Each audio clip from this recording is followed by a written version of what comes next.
Welcome all. Welcome to Hack Shack Studios. I'm RT Bear, and we are live. We are live. We are live. We are going to be talking about Bob Iger and his sudden departure from Disney. I almost said DC. Disney. Yeah, I mean, it took everybody aback. Like, people knew he was going to step down at some point, but not so quickly. So we have Albino Thunderbuns coming in later, and then we have Joe Mal. Wow. Okay, we have Todd Mulrooney coming in, and Todd and I are going to do some drawing while Joe kind of goes over some of these news points, and we are going to comment. So feel free in the chat, as always, to comment as well and be part of the show. That's the fun aspects of all of this live streaming craziness that we do from time to time. Burn the witch. What? Burn the heretic. Yeah, I got a few thoughts about Bob Iger, and I did want to kind of touch upon Dan DiDio as well a little bit, but yeah, we'll let the chat warm up a little bit, give people time to come in. And I see we have Joe, the Thunderbuns, Fulton in here. What's up, brother? Hi, diddly ho, neighbor. How you doing? I'm doing good. How about yourself? Doing pretty good. Yeah. Do you got some news stories about Iger prepared for us? Well, it's interesting. There's obviously a lot of chatter about it. One of the things that I've heard a couple of people talking about is that Iger has seemingly wanted out for a while. Oh, we don't have to get into the news. I was just asking if you had any prepared. Yeah, let me. Yeah, because we still got to get Todd in here and kind of just kind of hang for a little bit, give people time to settle in. So how you been? How was your weekend? It was pretty good. Not a whole lot going on. Stuff with the family for the most part. How was your trip to Disneyland? Oh, it was good. Good. Family's good. They're nice. It's a nice reason to take a day off. I don't know if you're like me. I'm kind of a workaholic. I don't like to say that, but I kind of am. And so family is a great reason to take a day off. So yeah, we did. We took a day off, or I took a day off, and we went to Disneyland and just hung out. We had those passes, so we just hung out. And Amanda, our daughter, she found some friends and she hung out with friends, and then would kind of bop in between, hanging out with friends and coming and hanging out with her mom and I. So cool. Yeah, we did California Adventure. I don't know if it's still called California Adventure, but we went over there. There's a ride called Cars. I don't know if it's just called Cars. And it's pretty darn cool, man. You drive around in these cars, and you get to visit the Cars world, like the movie, the Pixar movie. And so you see all these like robotic cars and stuff. They're animated really, really well. And then you race side by side with another racer. So you end up like having the whole like flag go down, and then you actually lay some scratch and you race this other car, and it's pretty fun, man. What's that? Do you race for pinks? I've heard people yell like, "This is for pinks," or but never anything happens after that, because those aren't our cars. Oh, they're not. Yeah, they're Disney's cars, so we don't really have ownership of them. But that would be funny, though. Do they have a whole what do they call it? Cars Land or something like that over there at California Adventure? Yeah, that's what it is. Like the attraction is in this Cars Land, I guess is what is. I think that is what it's called. It doesn't seem very inventive, but yeah, I think it's just called Cars Land. But the movie's called Cars too, so yeah, it doesn't seem like it's very clever or interesting. It's Yeah, just called Cars. I think in the movie, the place where they're at is Radiator Springs. Yeah, so that's I think on the map it says Cars Land, but yeah, they basically have rebuilt or I guess built a physical version of that Radiator Springs. So it's pretty fun. It's pretty fun. I'm not a big fan of the movie. I'm not that I'm crazy logic based, but I think it's weird that these cars have built this world and they don't have hands. How did they build a world that mirrors ours and they don't have hands? They have tires. It's weird. Very carefully. Uh, yeah, I'm sensing some kind of witchcraft, as I think Cam was stating earlier on. We got some kind of chicanery going on here, some kind of witchcraft involved, or Disney magic. I don't know. I don't know. They say it's the most magical place on Earth. Okay. It's fun. I don't know if it's the most magic. I don't know what else would be the most magical though. Now that we said that out loud, I don't know what else would be more magical. Maybe some deep, dark area of the Amazon rainforest that people have never.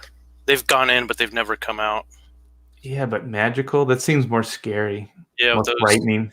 witch doctors, in the lost cities of whatever, with all the rivers of gold and whatnot. Ooh, gold. I'm there. Yeah. Hey, we got Malrooney here. Let's say hi to Todd. Hey, Todd, what's up, man? How you doing? I'm doing good. How about you? Good. How's your weekend? Hey, how's it going, Joe? My weekend was fine. Todd So, Johnson. hey, you guys were talking about magical places, and Yes. I guess there could be other places, but it would be on different levels. Whereas Disney, like you were talking about, provides a sort of magic in the feeling that you're in a place that's fun. Everything around, there's music all the time. It's pumping out of the phony trees and stuff. So it gives you that amusement park feel and kind of that you're a kid again feel. Yeah, I can see that. But I think there'd be magical places on Earth where you'd feel like, wow, there's just something so beautiful or so, like even if you're those big giant crystal caves where the crystals are like skyscrapers, that'd be kind of weird.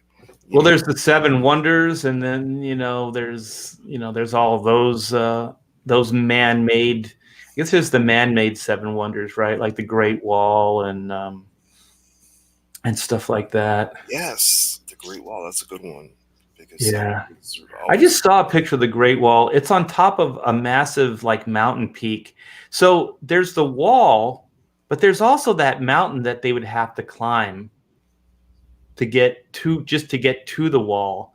I'm thinking, was there ever a major battle? Like how did they even get to the wall? Like there's mountains on both sides. You'd really want to have to hurt somebody. That's a lot of calories burnt just to get to the wall. I'm just saying. Oh yeah, it was definitely designed to repel literally an invading country. It wasn't. It had nothing. Well, I shouldn't say nothing. It had very little to do with the internal kind of city-state battles that were happening in China before it was unified.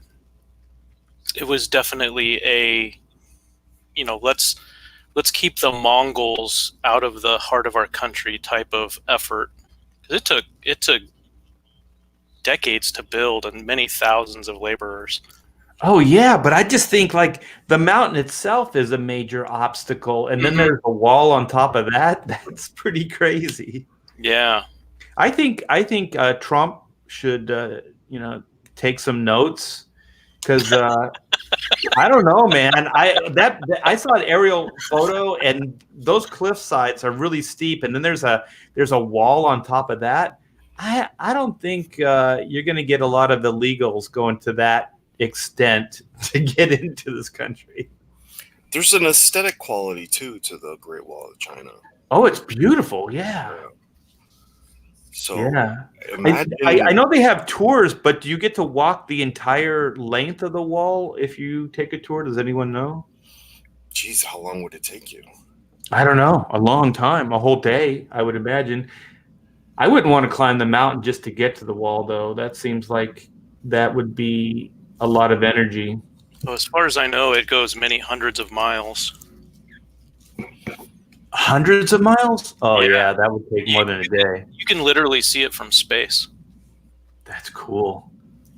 That is cool. Yeah, see what people can do, and they doubted Trump. I think he could do it. Can you imagine, like those concrete barriers where they use when they're doing road work on the freeways? They want to temporarily divide up the lanes, or close down a lane. They'll use those little concrete dividers that they can pick up. Yeah, move around with heavy machinery. Jersey barriers. Yeah, I could just imagine Trump saying, "Oh, I could," his whole thing about I can build it in half the time at half the budget or something like that. He had some slogan. I can't remember what it was. So he's just stacking those barriers. I could see him just stacking those barriers. He's like, see, 30 days, done and done. There you go. Climb that sucker. All he has to do is make a crazy, it doesn't even have to be, I guess would have to be a certain height, but just electrify the shit out of it, man. So if you even tried to touch it, if you even came a foot from it, you'd get jolted. Yeah, if you touched it once, you probably wouldn't touch it twice. Yeah, you don't hear about electrified fences anymore. Was that because it's inhumane? Because you can die, right? Well, I know that for cattle fences, that's still a common thing. It all depends on. A lot of people think it's voltage, but it's really amperage that gets you. The amperage basically is the number of electrons involved, and the voltage is essentially how fast those electrons are being delivered. So it's all about amperage. Like you technically you can die from a shock from a car battery. I mean, it has happened to people, but it's happened to me. But I'm still here. It didn't kill me. the ghost of mechanics past. Yeah, exactly. Nerd talk. Yeah, it's nerd talk. Hey, wait, that didn't show up. It's 5,500 miles. Wow. It must have taken them decades to make that wall. We have a good afternoon. I think I saw Skits in here somewhere. Skit says, "Hey guys, what's up?" And so, you guys want to start talking about some Iger stuff? Sure. I guess he had a seven dwarf. He parked. Wait, I got to read the whole thing. Iger is leaving Disney, but it could take him up to a year to remember which seven dwarf he parked his car in. That sounds bad. That sounds really bad. Oh, okay. So, Todd, are you drawing? Yeah, I was gonna do some inking, so I can. Do you have anything to show what you're working on? And then I'll show what I am working on, and then I'll see if I can do some kind of screen share, so they can see us working. And we might have to cut Joe out, but Joe will do all. Joe will be the voice, and we'll be the visual. So here we go. Oh, very cool. So I haven't done my backgrounds yet. I was just going to ink my figures, and then I have some of the backgrounds that I want to use as far as like the reference and stuff. But... Wow, sweet. Can you share what this is for? Oh, this is they want to release or launch the campaign for Florida Man, and they asked for for some more pages, or a page, and he sent me a page. We talked about it. Said, hey, send me something that's funny, something that's that'll really grab what this book is about. And he sent me this page where a job was given to the main character to, like, he would trade this job for something he wanted with this lawyer, and it is to get a picture of this guy with this, it actually ended up being a man he's with. So that's sort of what he's sort of being a peeping Tom here. and the script has him alone doing this, but I felt I wanted somebody to go with him on this, and that lends to the comedic moments, which I haven't talked to Mike about this. He might get mad. But I felt like, what, for this to carry the comedic weight, it needs to carry. Is Mike the writer? Yeah, Mike Barron. Yeah, Mike Barron, the great Mike Barron. So, Todd's working with Mike Barron right now. And this is Florida Man, right? Right. This is just a page that we're going to use for the launch, and I have a couple other pages, and I'm going to do a few other little things for it so that they can try and see if they can get it funded. But yeah, I really felt the page needed a character to be with him to pull off certain beats. So I wonder how he's going to receive this. Because I just felt like the guy alone would look more like a peeping Tom and not like he was being a detective. And well, that third panel looks pretty funny. It looks like there's stuff going on there. See, a car pulls up on them and casts a shadow into the room, and that's why the guy comes out, or the okay, comes out. So I'll have to pull that off with the light and shadow and stuff. And well, very good. I got to figure out, can you share your camera? Oh, you don't have a camera. I don't know how I'm gonna do this, because mine, I'll just shift from or just shift to my camera, and then I can show off what I'm going to be working on. I don't know how to do this. Just, we'll just organically go back and forth and talk. Okay, yeah, we'll just update. So let me go here. So I'm going to start working, and then we can get Joe reading, because I see the chat is already well into the Bob Iger conversation already. Oh yeah, they've got opinions. Yeah, some strong opinions. Yeah, I got a few as well, and I'm sure Todd and Joe does as well. So you wanna lead, Joe? You wanna start giving people, some backstory on what's going on? Sure. So for anyone who's not familiar, Bob Iger, depending on which story you read, he's either stepping down from his CEO position or he was given the boot. He's still chairman of the board, and the announcement is that he will retain that title and position through the end of 2020. But Bob Chapek, who was the president of the theme park division, was promoted to chief executive officer. That guy, that Bob Chapek, that guy's legendarily just a penny pincher. Mm-hmm. So I can see why he's getting that position, because Disney's been spending a lot of money lately and not bringing a lot of it in. Yeah, so Iger, for those in the chat who may not be familiar, Iger has been a longtime CEO, and his biggest claim to fame has been spending a whole lot of money to buy other properties to bring under the Disney banner. So the purchase of Marvel Entertainment was spearheaded by Bob Iger. And before that was Pixar, right? Yeah, he negotiated the repurchase of Pixar,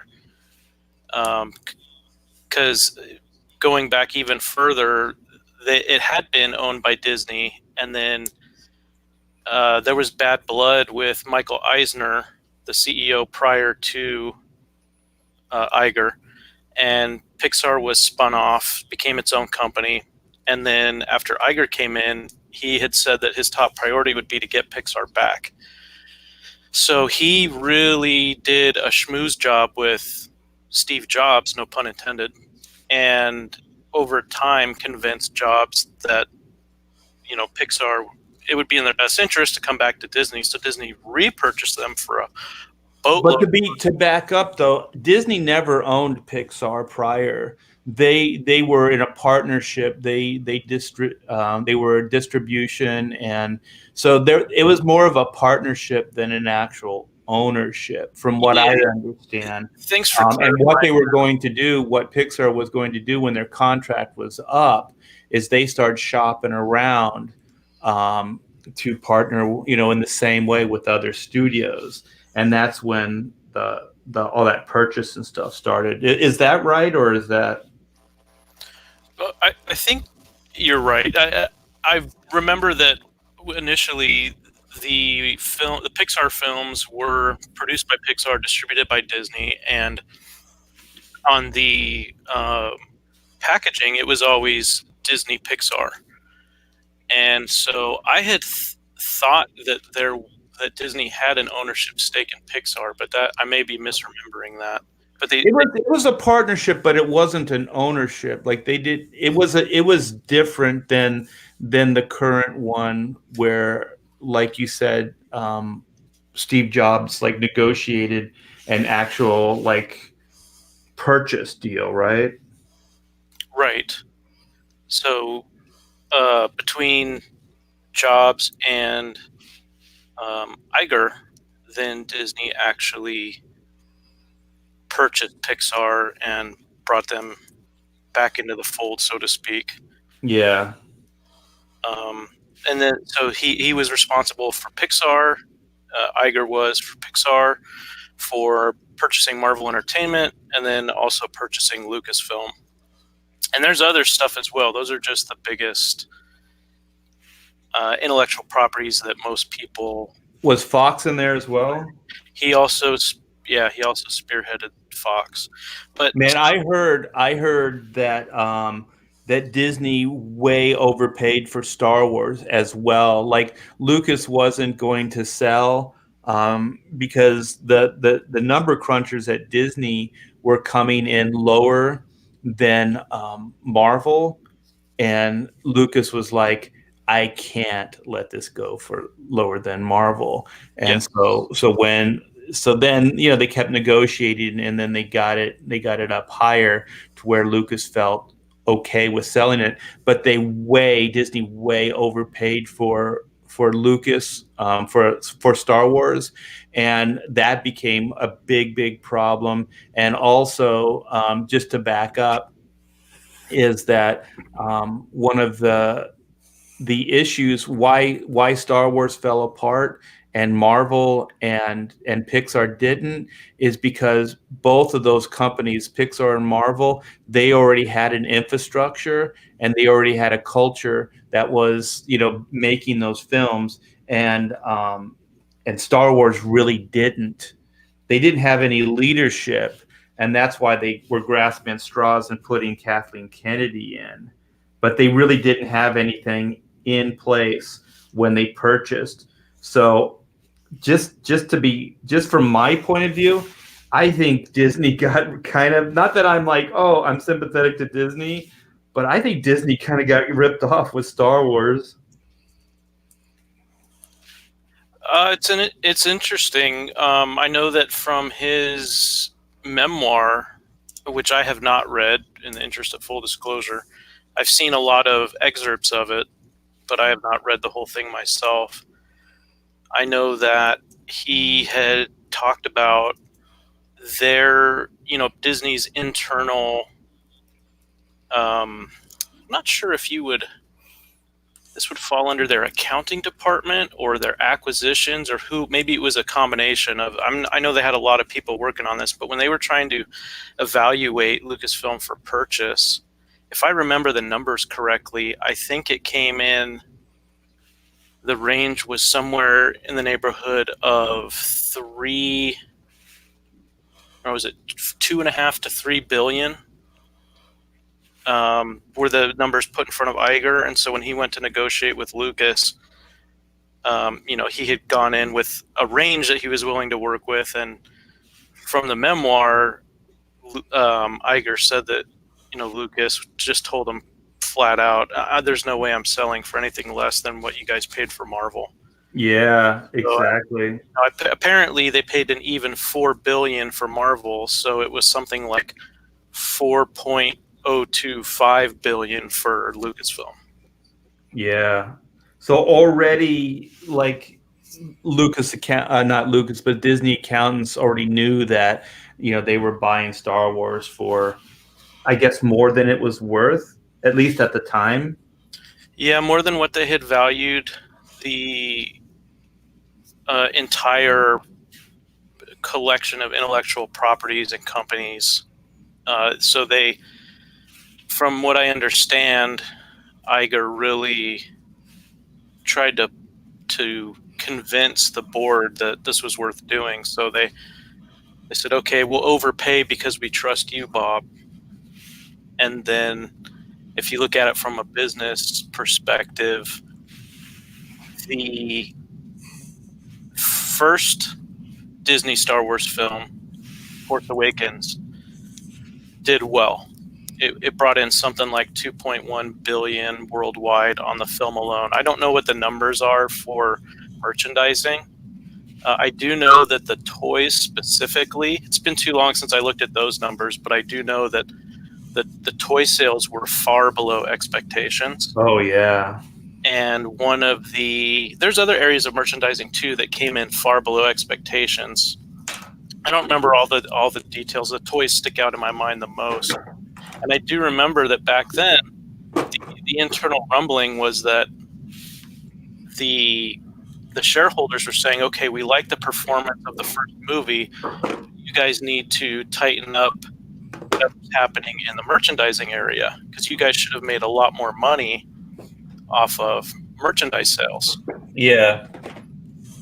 So then we had Rogue One come out in 2016, and that movie did not do as well as Force Awakens, but it also wasn't expected to do quite as well. So from a shareholder perspective, I don't remember actually looking into that one. I don't know what the shareholders were saying on the performance of Rogue One and associated merchandise, but I do remember from following the general progression of everything at the time, all things Disney Star Wars, that the movie definitely paid for itself, made some money, and essentially set the expectation of, okay, people will see Star Wars films every year, but we should expect that the films outside of the Skywalker saga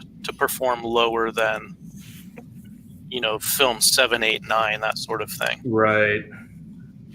So then we get into The Last Jedi. The Last Jedi, which if you only look at the box office that it did worldwide, compare that to The Force Awakens, it was $750 million less. And the DVD and Blu-ray sales were 50% that of The Force Awakens. Wow. So different people can say different things, whether they loved or hated The Last Jedi, but the financials told the shareholders the story. And then my understanding is that it was a real uphill battle for Iger and Lucasfilm to have to answer to that. So, yeah, and then it even gets more compounded with Galaxy's Edge at Disneyland. Not quite, doing what they were hoping it would do. I think there were a lot of missteps there. I think if they would have opened the e-ticket attraction, which was Rise of Resistance, I think they would have done better. So I think they did a major misstep there. But, as far as just shareholders and people that, want returns, all these things combined start looking pretty bad for, a single decision to purchase Star Wars. And from everything I've been able to find on Galaxy's Edge, it seems that they initially, after they purchased Lucasfilm and had decided within Disney to do an entire theme park attraction as opposed to, let's say revamping Star Tours, just having a single ride, but doing an entire park within the park. Right. My understanding is that originally a plan was developed and approved to do an attraction based on the original trilogy of movies, New Hope, Empire, and Return of the Jedi. And then when the box office numbers from The Force Awakens came in at the end of 2015 and beginning of 2016, it was Bob Iger himself who said, scrap those plans for an original trilogy park. We're going to do a sequel trilogy only park. See, what I thought is why you don't see a lot of the original trilogy characters in that park was because 3 or 4 main characters they would still have to pay royalties on, big royalties. That was something that came out long after the announcement to do sequel trilogy only, because all of the press, you're right, Todd, it was a sticking point that in the sales or the purchase agreement between Disney and Lucasfilm that most people had no idea about until someone, cough, cough, possibly George Lucas, cough, cough, started getting involved in trying to repair the reputation of Star Wars. And so many people had so many questions like, George, why did you sell to the soulless corporate machine? And, et cetera, et cetera. And he had said over and over again prior to the sale that he knew he was getting older. He knew he wouldn't be around forever. He really wanted to see Star Wars live on for future generations, but he didn't have anybody in his own close circle of family and friends who really wanted to take on the responsibility of the entire thing. And so he felt like it was either, just kind of let it go, let it die out when he died, or, let some other company carry it forward. So anyway. Right. And Lucas had already had a relationship with Disney in the park before that. So there was Captain EO, there was Star Tours, and then there's Indiana Jones attractions. And those had all done very well.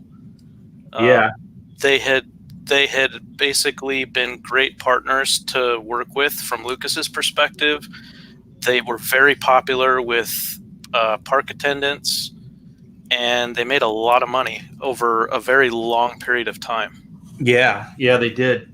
So when it came, honestly, in fairness to Lucas, at the time that he sold it, I was actually one of the people who, at the time, were glad that it was Disney, because I thought they were one of the few companies who could afford to really put the kind of money into maintaining the legacy and then even broadening it and get it out to in front of more people. But I also looked at their track record with him. What you said, Art, I looked at the Star Tours rides, the Captain EO attraction, and the Indiana Jones rides. Those all had been fantastic. Yeah. And I thought, okay, there's always the chance of this going south, but of all the companies who could have maybe done really well, I think Disney's probably the best choice. That was my thinking at the time. Well, too, it's really interesting about Disney, and I always think about this with Warner Brothers, which Warner Brothers is. I mean, we could try. This is like an epic conversation, but Warner Brothers, I always thought, unlike Disney, because I always think Warner Brothers is the direct competition, really, even as far as cartoons and iconic. Like they have Daffy and Bugs and Yosemite Sam and all those, and then Disney has Mickey and Donald and Goofy, that type of thing. And to me, they're equally as iconic. Actually, I think the Warner Brothers, those characters are way more interesting. It's kind of Marvel, DC, like Warner Brothers characters are way more interesting than the Disney characters. But what Warner Brothers doesn't do, and I never quite understood this, is they don't keep rebranding the same thing. They don't keep things going. Like Disney, the reason Disney is a good choice for anybody who wants to have legacy, with an IP, is that they go back to the Disney vault. They keep branding and rebranding their IPs. And that's good. And then they actually bring those ideas and those IPs into the park. And Warner Brothers has an amusement park.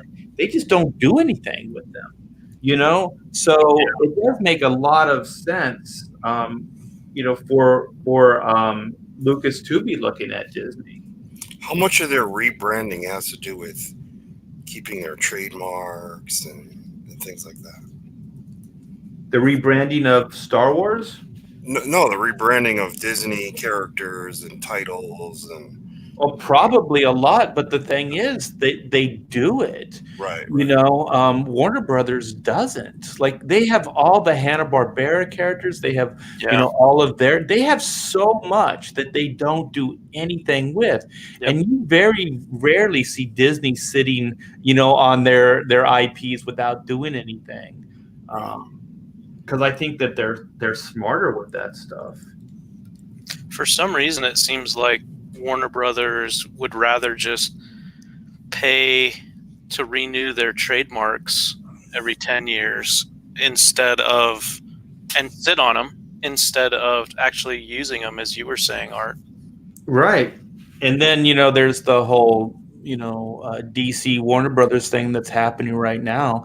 I just don't think Warner Brothers, they're just kind of one and dones. Like they just accumulate stuff and then put it, like Indiana Jones into that big locker, that big warehouse, full of boxes of different IPs. And because if you think about what Warner Brothers actually owns and what they do with that stuff, they do very little.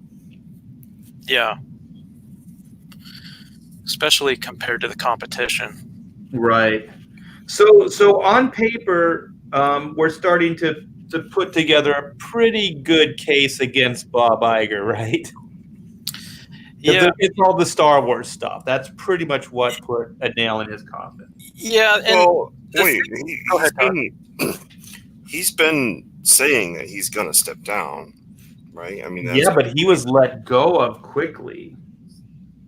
Just recent, was it yesterday? Wait, he's actually just demoting himself for a year and then completely stepping away, right? Well, that was his intention, but the board sped that up. He kept wanting, I think it was 4 years ago, he was talking about wanting to step down. He actually wanted to get into politics. He wanted to run for president in 2016, but didn't because of all of the mess that was happening with Disney Star Wars.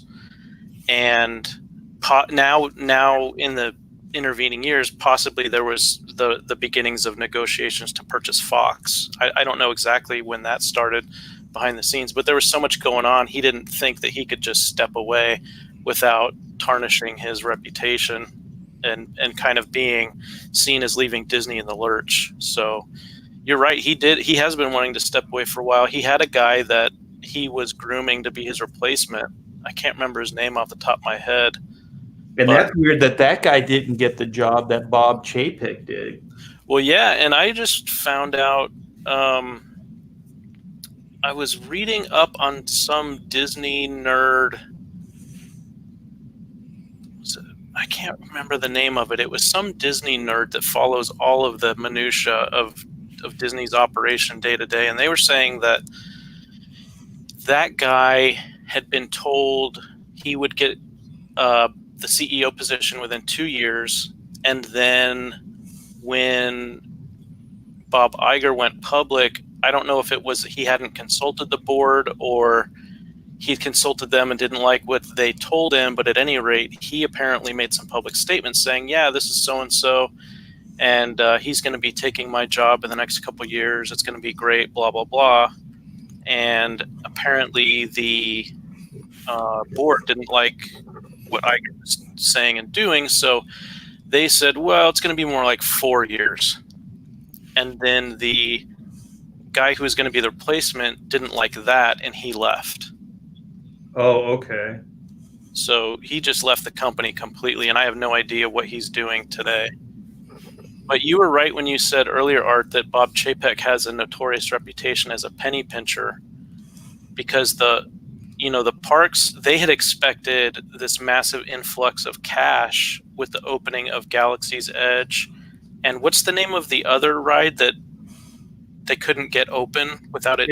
It's Rise of the Resistance and then Smuggler's Run, but Rise is if you've seen that thing online, it's pretty insane looking. That's the one, that's the e-ticket attraction that they couldn't get open on opening day. And is that the one that keeps breaking down every other day? Yeah, that's the one that they're having a little bit of problems with. Okay. So, yeah, with Galaxy's Edge not bringing in the business that was projected, and Rise of the Resistance not being open to bring in the business that they projected, the parks apparently have lost out on a lot of potential revenue that they were expecting to bring in. And they built two. They built one here in California and one in Florida. Yeah. So that's not cheap, man. And the I don't know, Art and Todd, if you guys follow the Clownfish TV YouTube channel. Yeah, I like those guys. Yeah, so Neon and Geeky Sparkles, for anyone in the chat who isn't familiar with them, they're a couple who have been heavily involved in Disney stuff. I know that Neon used to do Disney comics for various publishers for a long time. And his wife runs a blog. I think it's called Princesses and Pirates. Pirates. Thank you. Pirates and Princesses. Pirates and Princesses. That's it. So anyway, they cover all kinds of stuff related to genre entertainment, and Disney happens to be one of their specialties. And so one of the things that I like about their coverage of it is that they're hardcore theme park fans. And as far as what we would consider classic Disney entertainment, they're hardcore fans of all of that stuff too. So when Clownfish TV really starts digging into the reasons behind Disney's doing something, that's when I start paying attention. And I know that they had been saying that with Chapek in charge of the parks, when Disney didn't get this massive influx of cash that they were expecting with Galaxy's Edge and Rise of the Resistance, they had to deal with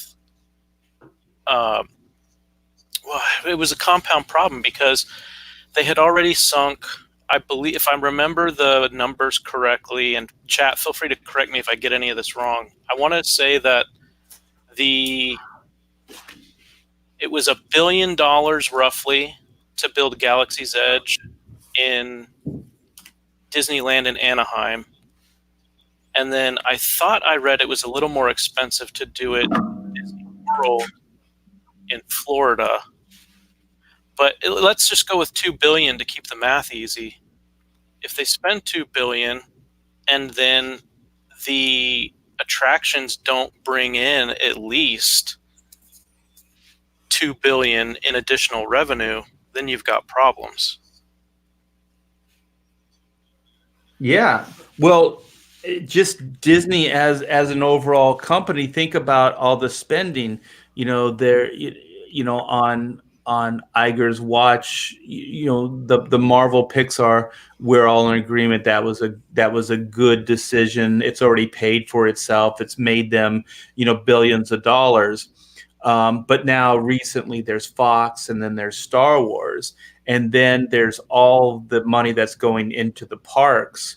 There's a lot of money going out, and there's the Star Wars franchise, as far as theatrical and as far as their licensing and merchandising, hit a major. It just died. It's dead, man. There are people that are saying Star Wars is dead now, and then they have that, and then they have two parks that, additions to their parks that they put billions of dollars into, that are Star Wars related. And then, like, even just stuff like, what was it, the coronavirus in Asia. Those Disney parks have been closed for weeks now.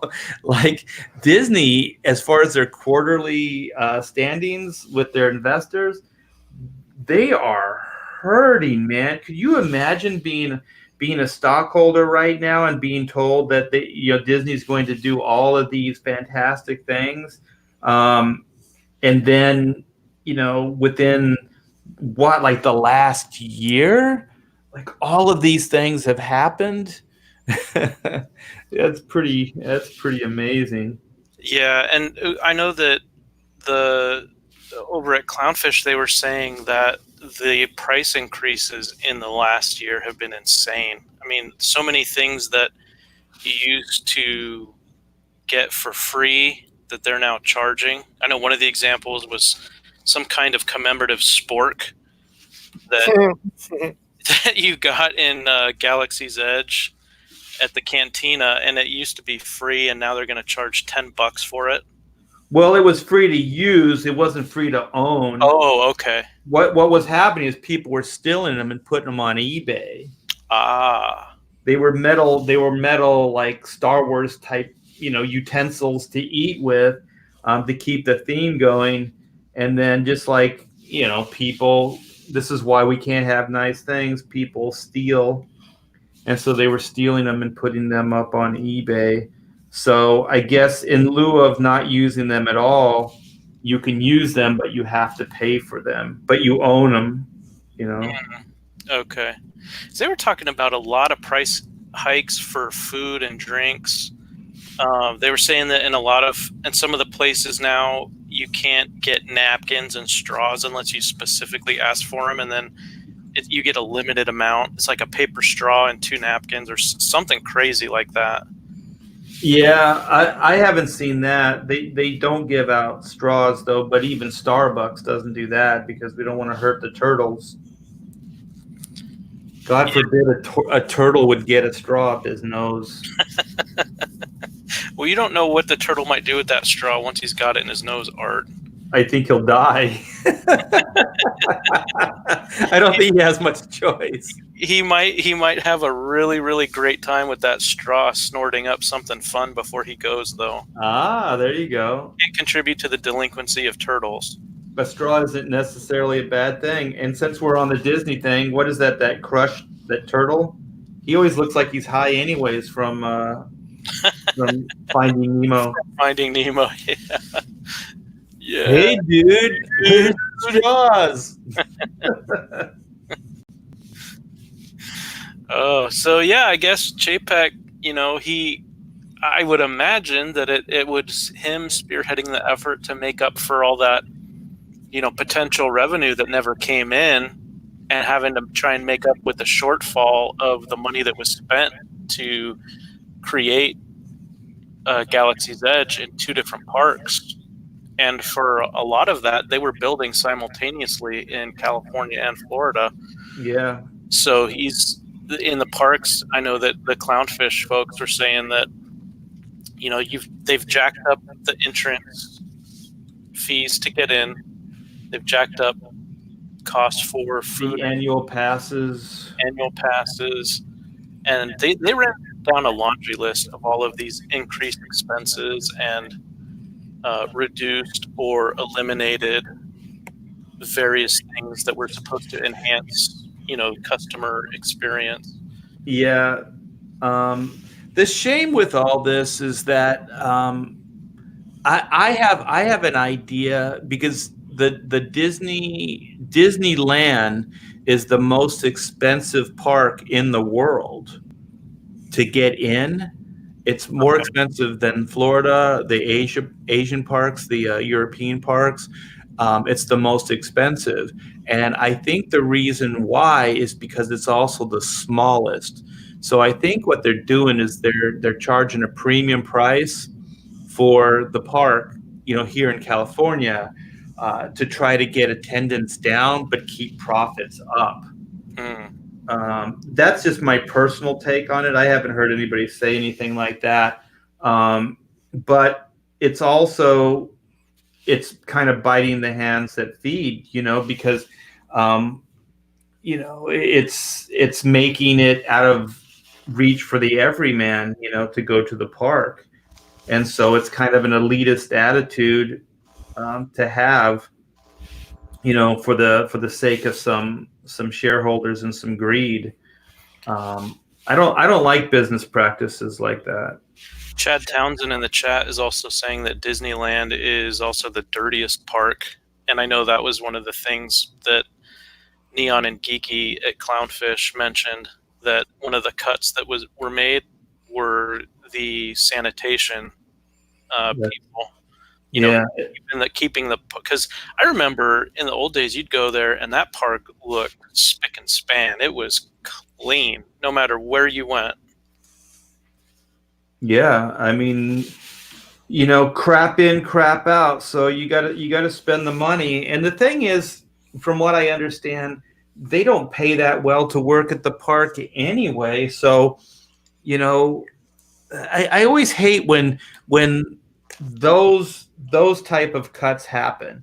The cuts that actually diminish the customers. I guess entertainment.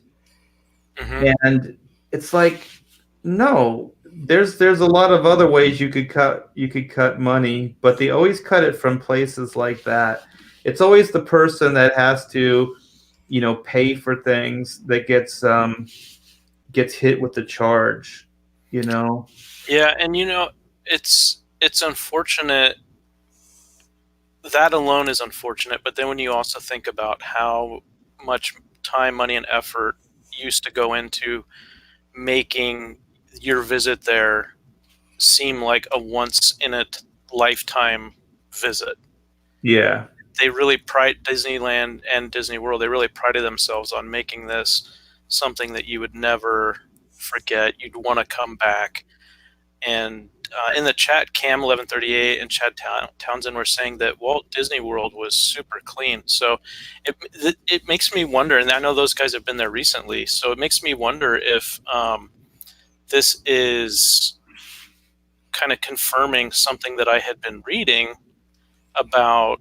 One of the things that they're at Disney, they're so desperate in terms of stopping the bleeding, in terms of lost revenue or not getting the potential revenue that they expect, is trying out cost-cutting savings in one park to see how it works. And then if they think it's a net positive, then maybe they implement it at the other park. Yeah. Since Disneyland is smaller and presumably brings in less money than Disney World, maybe they can try experimenting with some of their cost-cutting stuff and see how it plays out before doing it at the much larger Walt Disney World. Yeah. And I think that, charging more for the food, for souvenirs, for, to gain entrance, annual passes, all those things, those are because the other divisions aren't making the money. They gotta appease the shareholders some way. And the thing that saddens me the most about hearing things like this is because when it's a catch-22 though. But when there is money, it means that, at least for like the Disney enterprises, it usually means that they can build and they can expand. They can create new things. But then there is the other side, that sometimes their price, they go, oh, because that's what was happening with Galaxy's Edge. Is Iger was saying, we don't even have to advertise this place, it's going to market itself.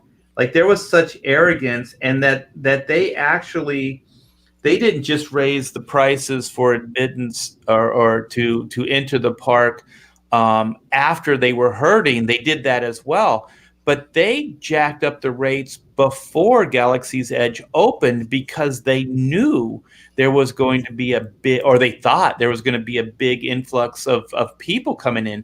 Even the hotels raised their rates in anticipation of the new park. That's gouging, man. I don't care. I know there's like supply and demand and all that other stuff, but come on, really? Yeah, I know they got a lot of bad PR from that, and that was another thing that the Clownfish channel has covered.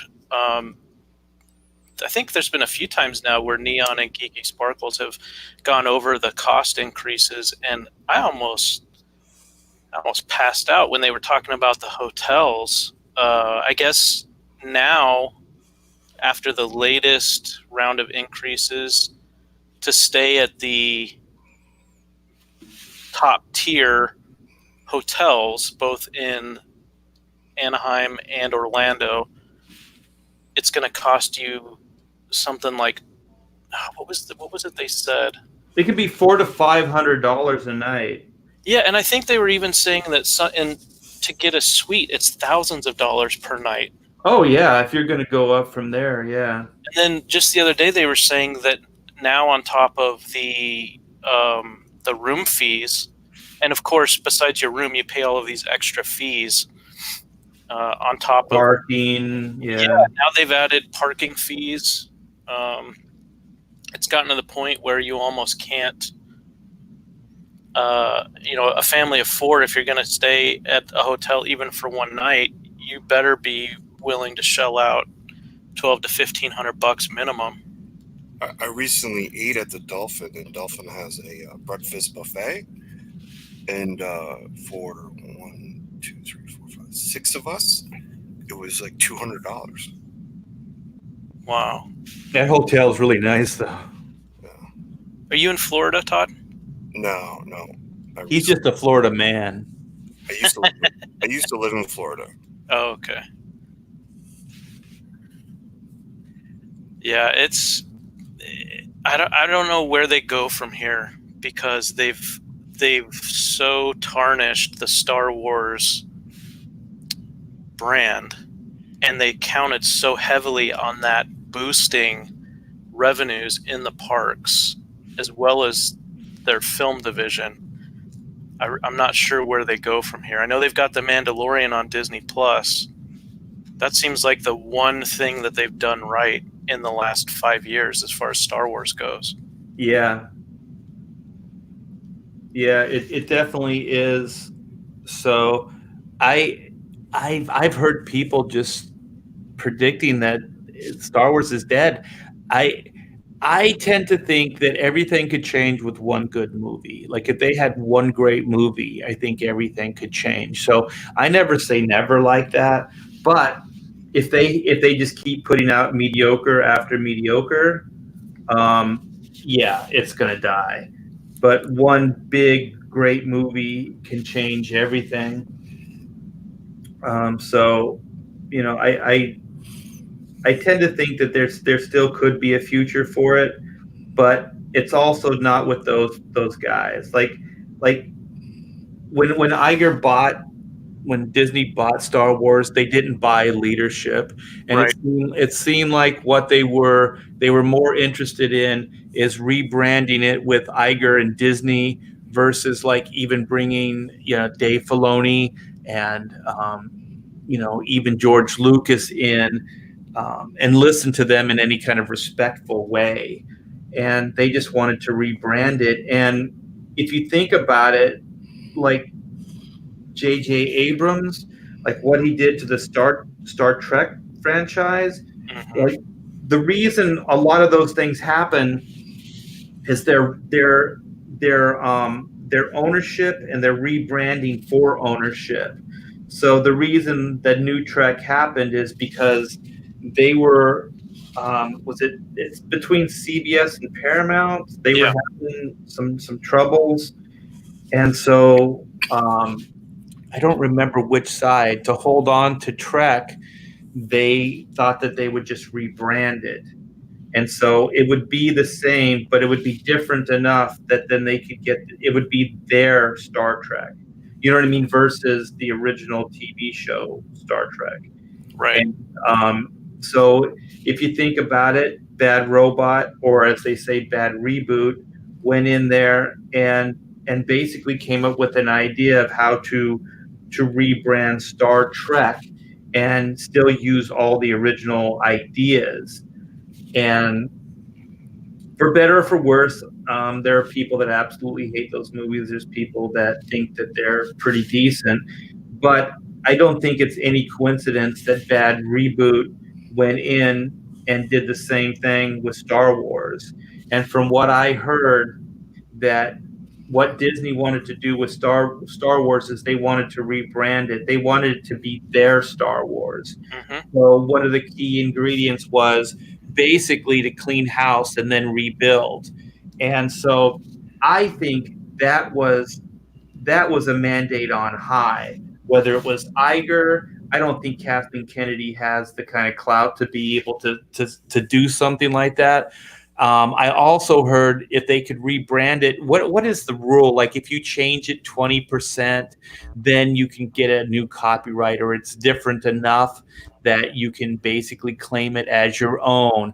And there was a lot of little changes to the Star Wars mythology, even visually, the Millennium Falcon and Chewie and stuff like that, that they changed just a bit so that it could be Star Wars.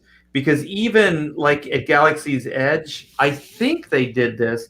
They had I guess it's the more rectangle satellite on top of the roof. And that's like the Disney version, but the Star Wars version is the rounded one. Is that right? Yeah, the deflector dish. Yeah, and so that even at Galaxy's Edge, I think they replaced the disc because people were just like, "Why are you doing this? This doesn't make any sense." But it makes sense from a business standpoint. If you're money grubbing greed, then you can do that. And also, the main reason that I heard they did these things is that they take the control and the royalties away from George Lucas. Yeah. So every time they use, because I think George still has a part of the back end. So every time they use Luke Skywalker, Disney has to cut George a check. And of course, like I said, these are money grubbing, idiots. And so they go about conducting business that way. And the problem is, this is why I don't understand business decisions like this. You buy a franchise, you buy Star Wars, right? That's all these great characters. And then the only thing you can think of with your assets, all those billions of dollars that you put into this and the money that you spent, you kill them off. You just bought them. This is the franchise. You know what I mean? Like, those are the characters. They're still cash cows. They can still generate money. You don't have to do it either or. You don't have to go, we have to get rid of the core three so that these new three can flourish. You don't have to do that. You can have many adventures of Rey and Luke Skywalker. You can tell many stories with these characters. Like, who shoots the cash cow? Who slaughters the goose? You know what I mean? Like, I think this is why I don't feel bad for Disney or for Iger, is you didn't see this Hmm. You didn't see killing beloved characters. Like all the other things aside, you didn't see killing beloved characters like this was going to be a bad thing. Jeez. Doesn't it almost seem like there's like a, granted, I could sit here and say movement, and everybody goes, yeah, there is a movement, but like almost like who's controlling all these people to go, yeah, we got to switch this, swap that, do this. What is The only thing I can think infecting? of is greed. Like, because But it's like, not working out in their favor as far as greed. If you listen, if you make an A-Force movie, which is a all-female Avengers movie, if you think, okay, if you think you can, after what you've seen with Ghostbusters and Charlie's Angels and Birds of Prey, if you think, we do it so much better than they do it, we're going to go ahead with our plans to make an A-Force movie, that is absolutely absurd. yeah. But that now we're getting into something different. We're getting into agenda driven, like politics and things like that. And I just have a theory on that. And especially when you hear that somebody like Bob Iger wants to run for president or had ideas of this, if they could start changing the way you view morality, if they could change morality, then like they can influence. And if you can start influencing on a level like a CEO of a film corporation or a Disney corporation, then you can actually, you like your ego and people would believe in you that you could actually influence a country or foreign affairs and things like that. So I don't know. I think that there's more like, and also I think Hollywood are filled with elites. Like they don't want to be, they don't want to go to, oh, you know what? We're Christians or we're whatever. I don't want to get into religion, but just like the reason I'm bringing it up is like they think this isn't cool enough. We're gonna Kabbalah or we're gonna create our own religion, which is Scientology or whatever. Like they can't do anything the riffraff do, right? They can't do anything we the people do. Everything has to be cooler and more heightened or enlightened. And so then they create all this stuff. They change things up, but at the same time they shame it. Like, oh, Christianity, oh, that's horrible. Oh, this other thing, this is amazing. And I think that they're doing the same thing with politics. I mean, there's always been, more of a progressive, in Hollywood, progressive sensibility in Hollywood. But man, it's like they're on turbo drive right now. But I think what they're trying to do is they're trying to create their own elite version of politics. I think that they're not happy with just their Hollywood, little city anymore. They want the world, they want to influence everybody. If they weaken, if they weaken, say, man, right? You weaken man, and we have an all-out war, and you've weakened man, and you've made him more feminine, and I saw something where you can actually take hormones and become a breastfeeder. Men can be. Now you weaken the position of man when you have an all-out war, and you're looking for leaders, and you're looking for those guys who are willing to go into a burning building. You're going to have less of those people. You're going to have the guys, no, I'm not leaving Starbucks. I'm staying here. I'm on the internet. I'm not jumping in and going into the draft. And you're going to be up, in a shitstorm of trouble. Oh yeah, I think it's it's the slippery slope argument, but I don't think they care.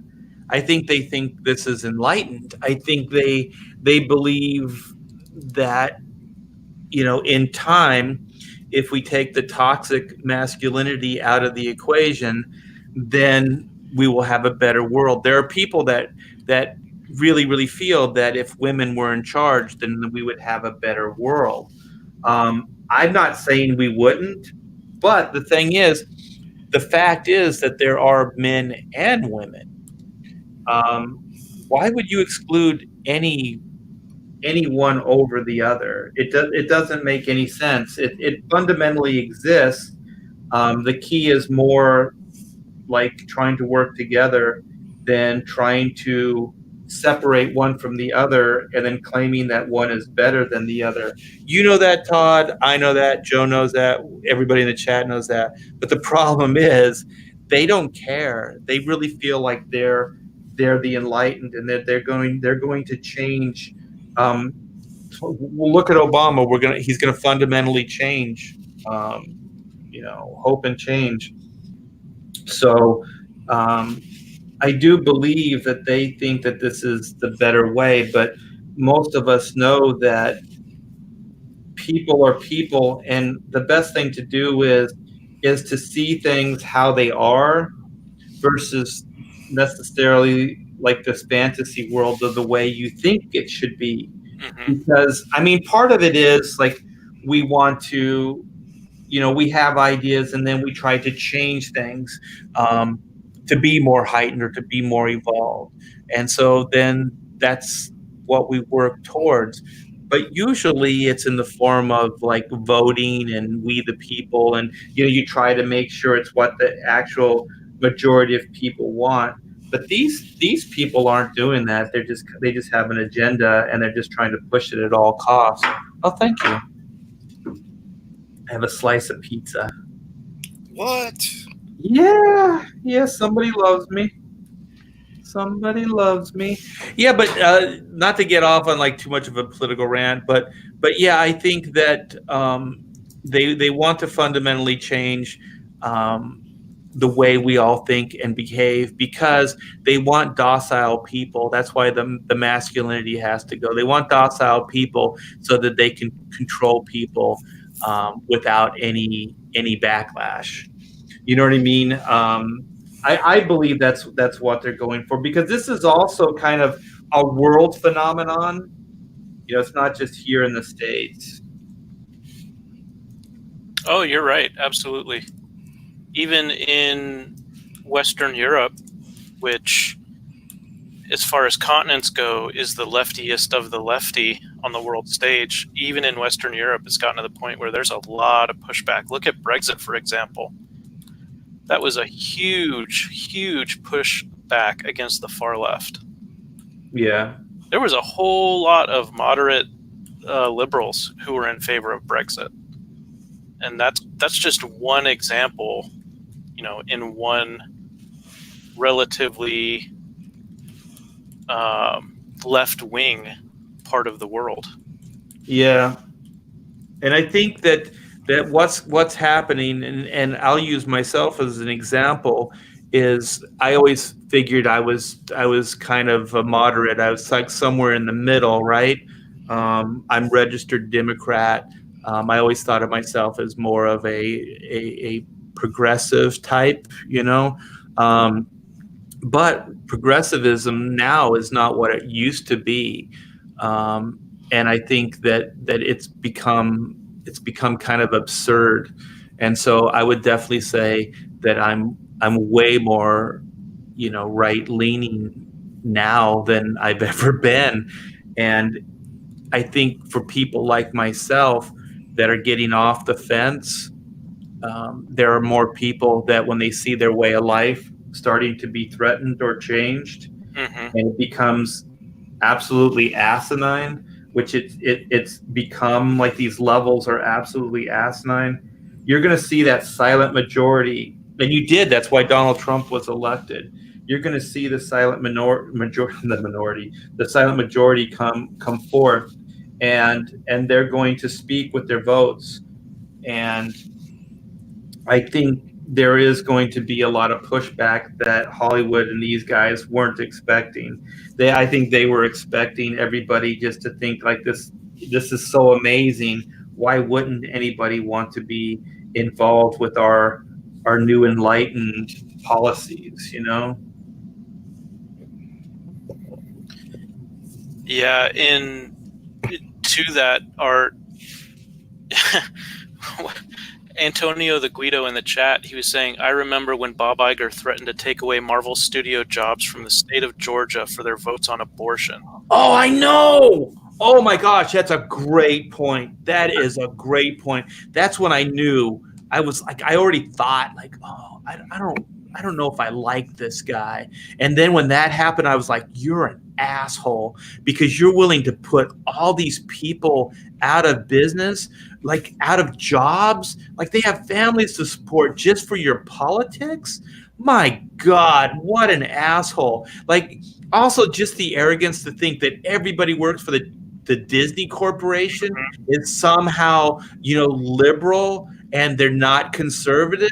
Give me a freaking break. What are you going to do? Like a complete witch hunt and just, like hunt everybody down and make sure that they're, if they don't believe in your like your political beliefs, that they're going to be fired or that some kind of penalty is going to happen.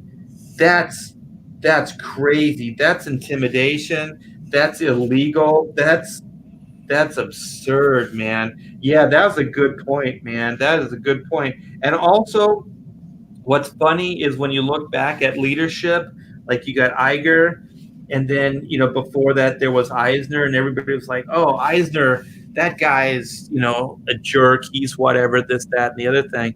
But if you think about Iger versus Eisner, Iger didn't build anything. That's so un-Disney. I mean, Disney would like license things and then brand them as their own, like Grimm's fairy tales, things like that, or books like 101 Dalmatian, or just stuff like that. But they built those things. They rebranded them. The thing is, and they built original things, original IPs, original ideas. But the thing about Iger just purchased stuff. Like Disney just stagnated. They didn't build anything on his watch. They just consumed. They just purchased. They just absorbed. And I think that's fundamentally different. Like, as bad as they said that that Eisner was, the thing is, that guy had a vision and he built things. He built parks. He the whole like resurgence of the animation, like Disney animation, was on his watch. Like, that guy, I think as far as animation, he went kicking and screaming. I think Roy Jr. had something to do with that, and some of the shareholders. But the thing is, it still happened, and they were building new parks. They were building new IPs. They were doing stuff like that. Iger, all that dude's doing is buying and not even really repurposing, just changing things fundamentally to fit an agenda. The only thing that guy is creating is an agenda. You know what I mean? Like, he'll buy Star Wars. The only thing creatively they can think of doing is to bring in, like, oh, the Force is feminine. Like all of these kind of political ideas or these progressive ideas versus like, actually, how could we make Star Wars better? How can we really bring these established Star Wars characters that we just bought in with new characters? Because no one's going to argue that Star Wars had to make new characters. It's just how they treated the old characters. Well, yeah, and in the chat, we were talking about how, initially we were told that with Episode 7, The Force Awakens, we were told that we're going to see the older generation essentially pass the torch to the new generation. And a lot of people were saying things like, okay, that's fine, as long as we get to see our original heroes in action. I don't mind seeing them train up, kind of a next generation of heroes to save the galaxy or protect the galaxy or whatever is going to happen. Because right, and if you think about it, it was already built into the universe anyways. Obi-Wan, and Yoda, right. They were the old, and they were basically training the new. Yeah, it was already precedent in that world, in the canon, and so a lot of us were fine with that. We wanted to see the old timers come back and show the young kids how it's done, and then the young kids, after they get their lessons in the Force or whatever it was going to be, they would then take the franchise into the future. But instead, what we got were the old characters crapped on and sacrificed supposedly for the benefit of the new characters. But at the end of episode 9, those new characters weren't they weren't developed hardly at all in terms of their personalities and the whatever depth they would have had to their characters. I mean, I think all 3 of them had potential as characters, and I didn't mind any of them when the promotional material was coming out for episode 7. I thought it was cool that we were going to get, a guy who had been a stormtrooper and left and became a rebel. I thought that was a great story idea, and I was really looking forward to see what would happen with him. Oh, Finn? Finn, yeah. Oh, yeah, that guy was the lead character in the story, too. Like, yeah, when you saw the trailer, right, you're like, holy shit, there's a face to this stormtrooper. Yeah, I was like, and he's out on the desert, and he's throwing the suit, he's taking the suit off. Yeah, that was right. Cool. So I was like, this is a great idea. And then they essentially make him a buffoon, and they just turn him into a walking joke for most of 3 films. And so by the end of episode 9, we've got our new heroes who, they've all done stuff, but how much character development has happened in any of them? And most of our original heroes are either dead or sidelined, and these new people, they've done some stuff, but who's really attached to these characters? Who's invested in them? And who really wants to see them, for the next generation of films? I don't know of anybody who, I consider to be a Star Wars fan who's really excited about the Disney trilogy and wants to see anything else from them. They don't. And the thing is, too, like just from a creative storytelling idea and also just from a pragmatic, you just bought these characters. Why would you buy these characters just to kill them off? I can see like once Finn, Poe, and Rey actually were like in, like people love them. The toys are selling. Everybody's clamoring about these characters, and then start thinking about, well, maybe we can start passing the torch. Maybe we can start making stories that are just about these characters, and then maybe we can start thinking about killing off the old guard if that they wanted to do that. But these were corporate mandates. This was Disney saying we need to kill these characters because we don't want to pay George Lucas his 20%. Right. Our egos are like, we want these characters to define the new Star Wars, which is fine. Nobody had a problem with that. It's just the way you did it. It's the contempt that he had for the base Star Wars stuff. And it showed. They thought they were so clever that they could just, do it and nobody was going to even care. But the thing is, that's just not the case. If Han Solo and Chewie in Episode 7, if they had gone out in a blaze of glory, saving the day, and essentially giving Rey, Finn, and Poe whatever chance they needed to continue the fight, I could have accepted that. But instead, Han gets shanked by his emo son. Chewie basically gets ignored by Leia when they come back, and Rey and Chewie come out of the Falcon, and Leia comes up and hugs Rey and doesn't even give a sideways look at Chewie. Dude, that was criminal. That was criminal. My wife Pamela, she was like, "What?" Like she actually said out loud, she was like, "What the hell is this?" She doesn't even know Rey. Oh, it was ridiculous. Yeah, that's contempt, man. When your brain doesn't even think like, oh my gosh, Chewie just lost his best friend, and Leia, lost her. I don't even know what he was to her at that point. Ex-husband, lover. I don't know what the hell they were. Baby daddy.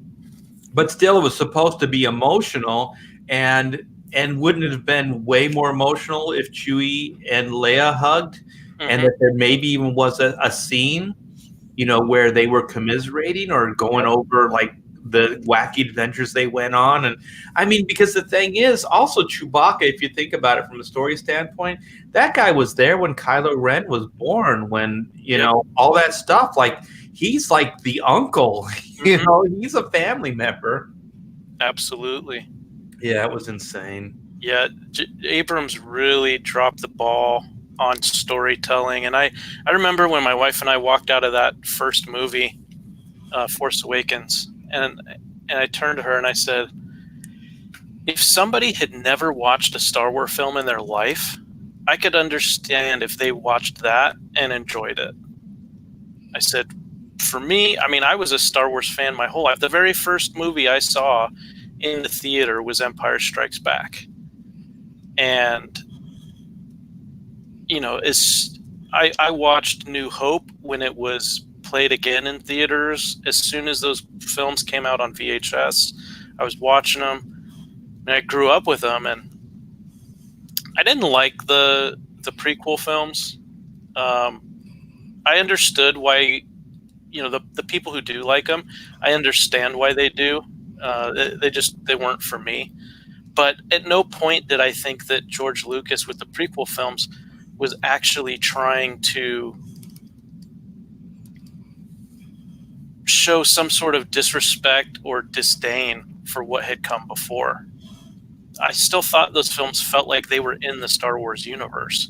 With the sequel trilogy, it felt almost like there was a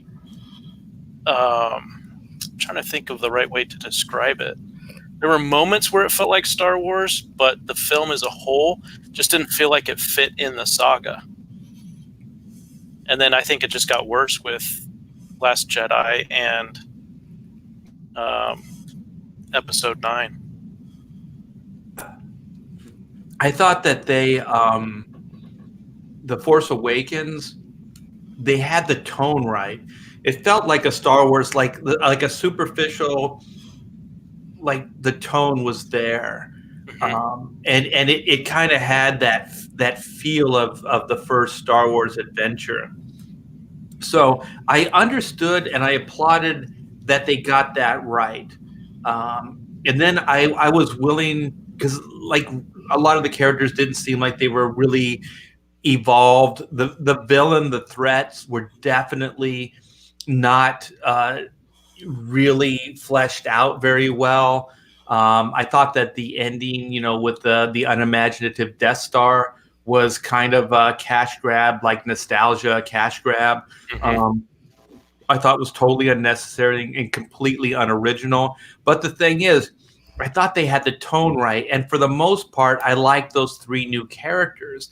Like, I was willing to go on an adventure. I was willing to see what happens next. You know what I mean? Like, they did their job. I thought, if your job is just to bring people in and to try to create excitement again, mission accomplished. You did that.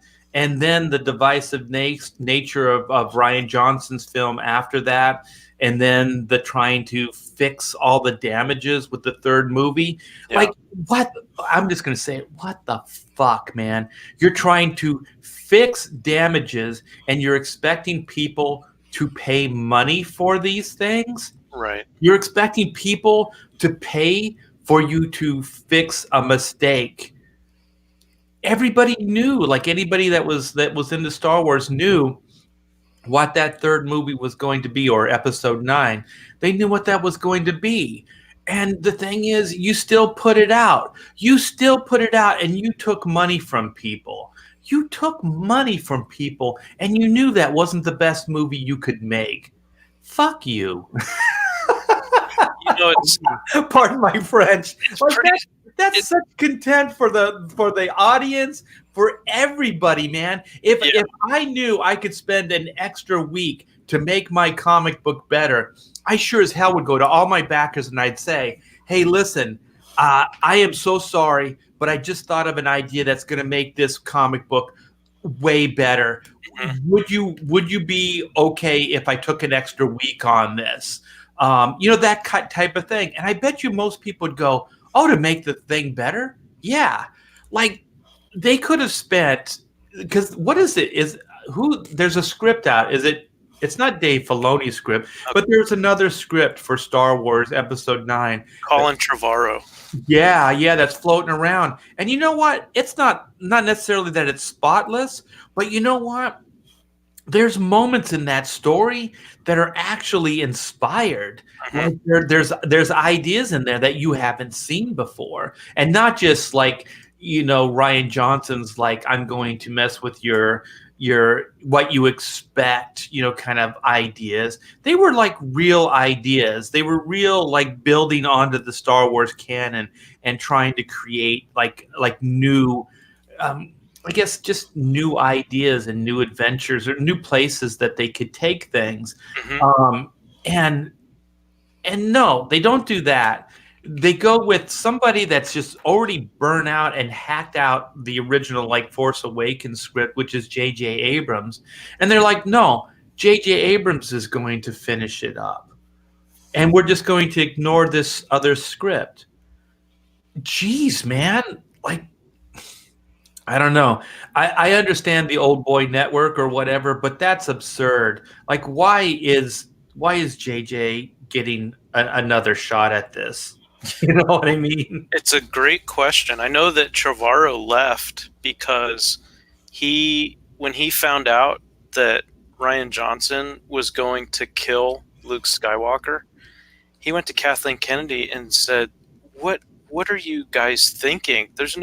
Luke has to live to the end of the trilogy, and then he died. And he breaks down this whole, he basically broke down the story he had worked out up to that point, and he had already been working on the script and everything, and they just said, nope, Luke's going to die in number 2. And he went back and forth with them for a little while, and then that's when he walked. He said, you guys don't care about Star Wars. You don't care about the legacy. You don't care about the characters. You don't care about the fans. I'm out of here. Yeah, and you even had Mark Hamill say that publicly. He said it publicly. Yeah, so... Like, what kind of arrogance does Disney, Iger, Kathleen Kennedy, everybody involved, what kind of arrogance does it take when you have the person that portrays the character that says this is a mistake? You have a script writer that you brought in that you must have respected on some level to even hire him, and then you just discount everything he says and don't go with his script. Man, the audacity and the arrogance is it's absurd. And you know what? The thing is, they're reaping the rewards. They're reaping the rewards right now, right? Shit in, shit out. Oh, I think Ryan Johnson and Kathleen Kennedy are made for each other, because you've got Kennedy, who is on record in an interview with George Lucas sitting right there talking about, this is right after so when the deal was going to go through, when Disney was going to buy Lucasfilm, George made Kennedy the president of Lucasfilm, hoping that, and expecting, based on what she told him, that she would be the guardian of his vision for Star Wars. And so he thought that was an insurance policy against Disney ruining his, creative legacy. And then as soon as the deal was done and George was out the door, Kennedy went to J.J. Abrams, and Abrams has said this on record, that Kathleen Kennedy went to him and said, you can do anything you want, except the only thing I insist on is that the lead has to be a woman. Oh, and we want to get rid of the original characters because Disney wants new characters. Now tell whatever story you want. So when you have that, we were talking about leadership and lack of leadership earlier. I think it was bad from the get-go. And then you've got Ryan Johnson comes in, and he is on record as stating that the script for Last Jedi was literally his first draft. Holy shit, really? Absolutely. And he's so impressed with himself that he decided he did not need to do any revisions. Now, hey, I've written some things before. when you go, when you keep the writing process going, writing is rewriting. Yep, exactly. And so when you look back at your old manuscripts and your old stuff, and you're just like, what the hell was I thinking? But then you realize this got me to this place in the story now. So you have to kind of go through all these different, incarnations of the story. But to just go, this is my first draft, and just to be so proud of it. And then also just, when you hear the backlash, it's not like everybody was unanimously saying this is the best thing since War and Peace. They weren't. And then to say that, you're proud of that fact, that you wrote it in an afternoon and it's the first draft. Yeah, he went on record saying that when he was questioned about it, and people said, don't you think you should have, done some revisions and maybe had some other people look at it and give you some feedback? And he said, well, no, I wrote it and I read it and it seemed perfect to me, so that's what we filmed. So all I can say is it must be great if you can go through life reaching perfection on your first attempt. Right, which nobody can. But I got to read this, man. What a pompous jagoff. I just have to say, you made my day here. I haven't heard jagoff used in a long time, and it was one of my favorite things. What a jagoff. Anyway. Yeah, what a jagoff. Well, on that note, I'm going to have to get going. All right. I'm going to keep doing my pizza now. It was great hanging out with you. Thanks for the invite. Appreciate it. I'm going to have No problem, man. Thank you so much for sharing your knowledge and getting all the articles and being part of the show here, Joe. Yeah. Where's Todd? I'm here. Oh. Take it easy, Joe. All right. See you guys later. Bye, chat. Hey, Pamela, yell, see you later, Joe. See you later, Joe. Bye, Pamela. That was Thunder Buns, man. Your favorite. Take care, man. So now it's just Todd, myself, and Pamela. Have you ever talked to Todd Mulrooney? I don't think so. Hey, Todd Mulrooney, my wife, Pamela. Pamela, Todd Mulrooney. Hi, Todd. Hi, Pam. How you doing? Oh, I'm doing very well, thanks. I'm sharing Todd's drawings right now with the stream. Ooh. With the chat. He's inking digitally. Yeah, this is a much looser style for this book. A little looks good. Dry and wet look and stuff like that. Because Todd's all about the dry and wet look. It sounds like a hairstyle. It's a dry hair look, dry, wet look. You know who I think I watch experiment a lot with his inking style is Matt Chatter. And he gets looser, and then he tightens back up, and he gets a European style, and then he loosens up again. So he's all over the place. But it's kind of cool to watch him try to find how he wants a certain book to look. Hey, I'm gonna find some. I'm gonna show you something I inked digitally, Todd. See what you think of it. Whoa! Hold on. I hope no one can see this. And yes, I am chewing on a piece of pizza, so I apologize. I'll try not to make it so noisy. No, you're fine. Yeah, I did this the other night. It was more I just wanted to get it done. So I didn't want to have to scan it and blue line it and do all this other stuff to it. So when I tell you how I did this, you might actually crack up. Okay, let me go back. I have to hit screen share.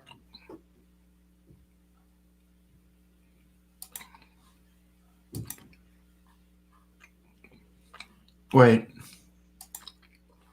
I think I should do this first. How do I do this? That's not how I do that. Okay. That's how I do it. Okay. So I'm going to screen share. Sorry, you guys. I'm still learning this stuff. Trying to figure it out. So here we go. So can you see the chrono characters on the screen now? Yeah. So this panel right here, I digitally inked, but I did it with a mouse. Oof. I'm not kidding. Wow. One of these, I have a Wacom tablet. One of these days, I'll learn how to do it. But yeah, I inked this with the mouse. Click, drag, click, drag. That's right. I'm insane. Going close so I can see some of the. See if I can even tell how bad or good. It's really loose. I like it. Doesn't look that bad. So a lot of it's going back and building line and stuff like that. It was faster than going downstairs and, printing everything out. And then part of the imperfection of the line, I was like, I'll just keep those things in. They make it look more organic. Yeah, it does have a definite organic feel. Yeah, so it was just a matter of. And you did this in what program? It's just Photoshop. So like I just draw like this, and then I would come in and then I would kind of change. I'm not doing it very well now, but I could kind of like thin the line out in places and thicken it up, and kind of like basically kind of draw with. It's not really inking; it's more just drawing with the mouse, because you can't really do strokes. Like I saw you throw stuff down, so you can't really do strokes because you can get it thin and thick by moving the cursor, right, or your pen. Well, it's the brush it's the pressure, but the brush that I'm using, they all start and finish with points. And there are some that don't. You could get a micron, look or whatever, but I'm using a lot of things that have the start and finish of a point. Yeah, here's where you can really tell. Let me see if I can find this, where you can tell it's digital. Like right here in the smoke, right in here. Yeah. Because I just drew a line, like a straight line, not like that, like this. And then I just kind of went in and just kind of dirtied it up. Talk about, you didn't really save yourself any time. I don't know. It felt like I did. I think it was probably, like sometimes when it's really late and you're just kind of like, you're not in a place to create anything brand new. So, but you're just kind of in a noodly kind of state, like you have a lot of patience just to kind of do this nuanced noodling. Yeah. And so that's what I was doing on this. Interesting. It felt like I was moving faster. I think I'm just lazy because the printer's downstairs, so I would have had to go downstairs, and I didn't want to get up from the drawing board. Oh, so you weren't inking in bed? Oh no, I'm not like you, man. You're telling me that you can actually kind of lay back and work, right? Yeah. My chair is really more of an office, like a lawyer office chair, and my legs are up on my older chair, so I'm really in almost like a cockpit kind of seating situation. I'd love to be able to do that. I think if I just went all digital, I could do that. Because if I was working with ink, it would just drop all over me. Gravity would mess it up. Oh wait, what is this? I just read Critias's latest Indiegogo post. Sad, it is refreshing to see utter sincerity in an apology and pledge to do right. Yeah, if you guys haven't heard, what is it, Detective Dead? I think Critias posted, it was on Twitter, that I'm not sure if he definitively said he wouldn't be able to do the book or that it's going to take longer.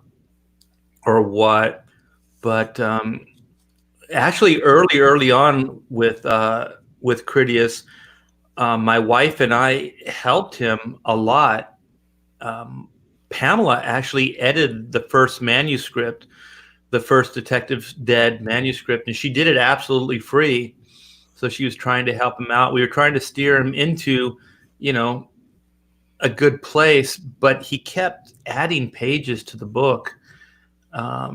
Without doing like a first timer, my advice would be stick to your guns, like whatever the format is, if it's 48 pages or whatever, just focus on completing your 48 pages.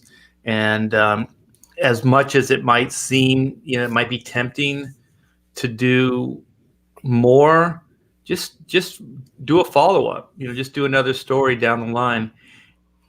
Hey, Todd, can you blow up that it's his left foot, our right? You just did that hatching on the sole of his shoe. Let me see that hatching. Yeah. Wow. It looks like a brush did it. That's pretty cool. And then go up the leg, because there's another bit of hatching that I like. If you move up the leg a little bit. Keep going. Yeah, right there, that first. Yeah, those are cool. See, I've been drawing for a while, like just penciling, and I got to the point where I was getting really kind of Pinogian loose, Mm-hmm. Like for instance, in this guy's hair. Let me I like the hair. Wait, I got to read this. Making someone draw with the mouse feels like punishment. I don't know, man. I don't know. Maybe it was just like how you just get that, like, I'm just gonna do something stupid, but it's kind of fun just in the sense that it's dumb to do. So maybe that's why I did that. Maybe just to prove to myself that I could do it with a mouse. So what were you saying? I'm sorry, Todd.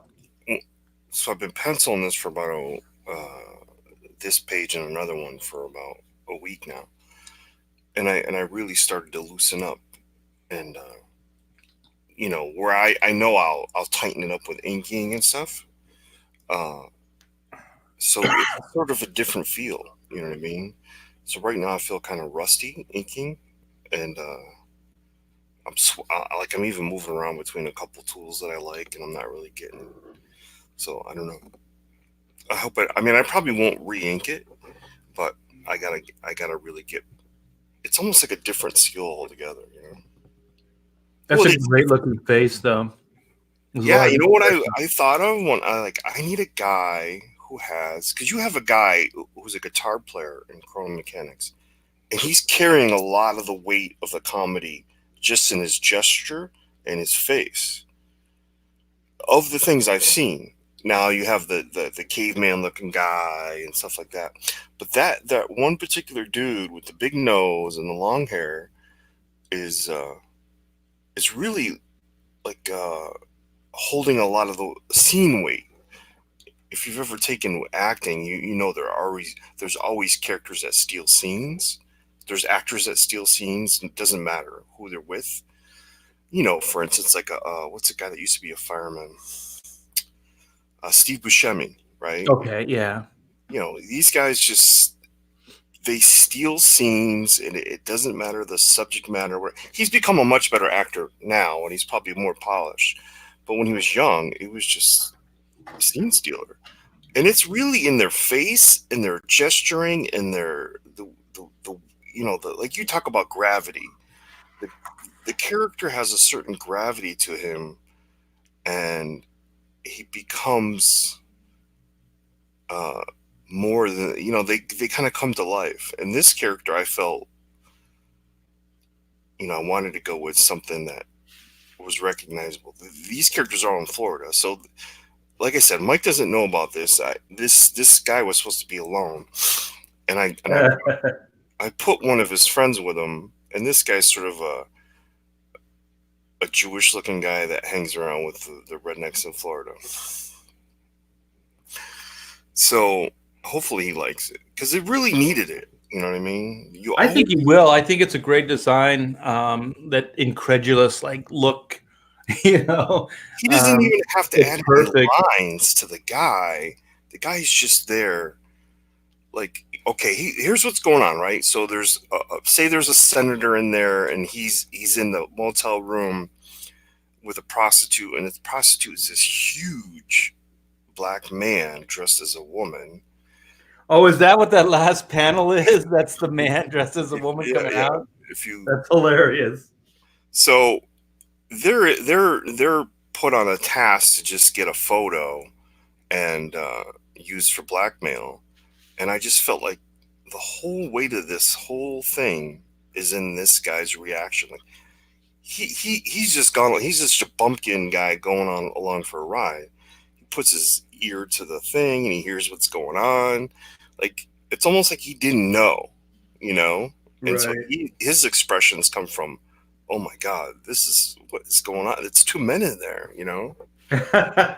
So hopefully Mike likes it. Have you done any live streams with Mike Barron? Just as far as like an interview, I've interviewed him on my channel. Yeah, you got to do more stuff, man. I think you guys would be hilarious together. Oh, go ahead and tell people your channel. Oh, it's called Ignition Get Tuned In, and I really haven't done much over there.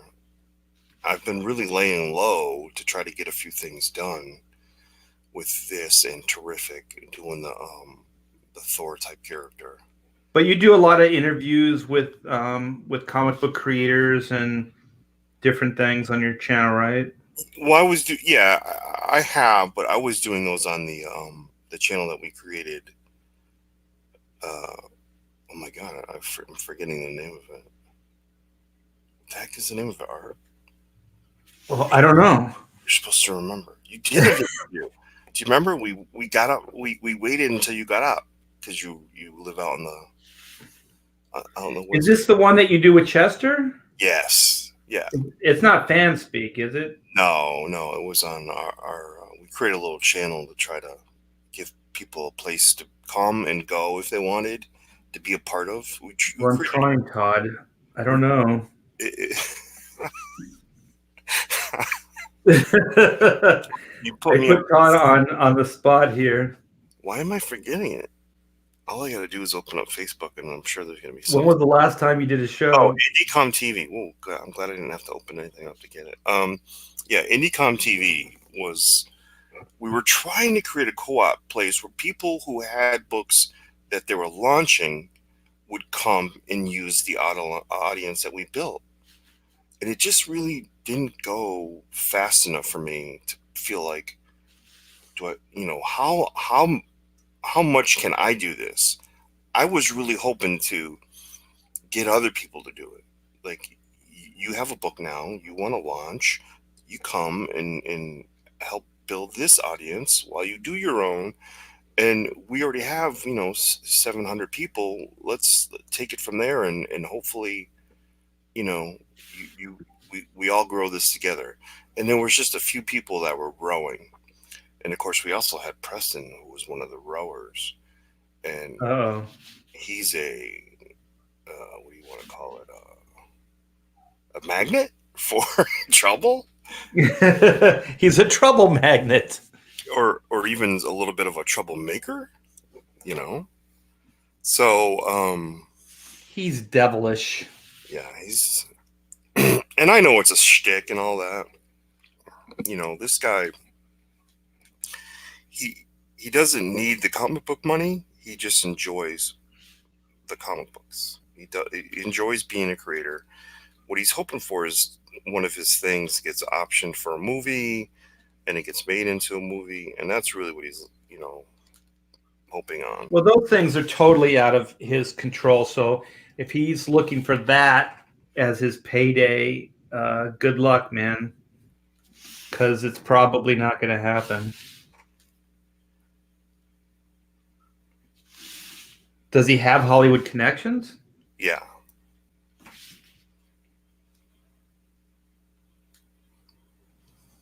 I mean, more power to him, but that's a big haul, man, because that's a lot of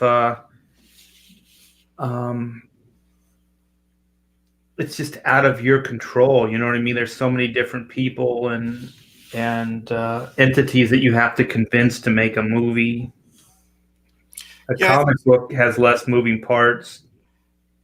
I think sometimes people don't realize that a lot of things are option, a lot of things are bought, and a lot of times they sit in a drawer and don't get made. You know. Yeah, I had a roommate, John Moore, and he made him and Howard Chaykin. He was Howard Chaykin's writing partner. They they weren't spec screenplays. They were hired to write these screenplays. And I guess like studios, they option stuff, they license things, and then they just hire writers to see if they can come up with an idea that's, good enough to film. And so I remember they did treatments for, not treatments, full on scripts for John Carter of Mars. This is years and years. This is probably 30 years ago. They did a Judge Dredd draft. So there's a lot, and those guys were making like 700 grand, a script. Mm-hmm. And they were splitting it, but just to write a script that would never see the light of day. So there's a lot of people that actually make a living doing stuff like that they get paid good money, but nothing ever happens with their scripts.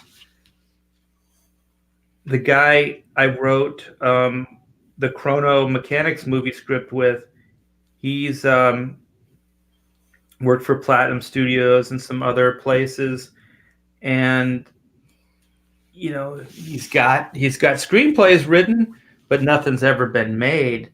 So even when they option it and put money into trying to develop it, things don't happen. And something like Dread and what did I say? John Carter of Mars, like those are big franchise too, or like respectable, IPs. It took them years to get anything made. I wonder sometimes, like, how many, for every one movie that you see, how many different scripts and how many incarnations of those ideas there are. Yeah, I wonder. Because sometimes people go uncredited. They get paid, but they go uncredited. And that's if they use the idea. It sees the screen. Yeah. Right. I'm saying there's a lot of people that do stuff that are commissioned and make good money that nothing ever happens. They have a lifetime of work and nothing. They've never even had a big screen credit. Sometimes that's the genesis of it, by the way.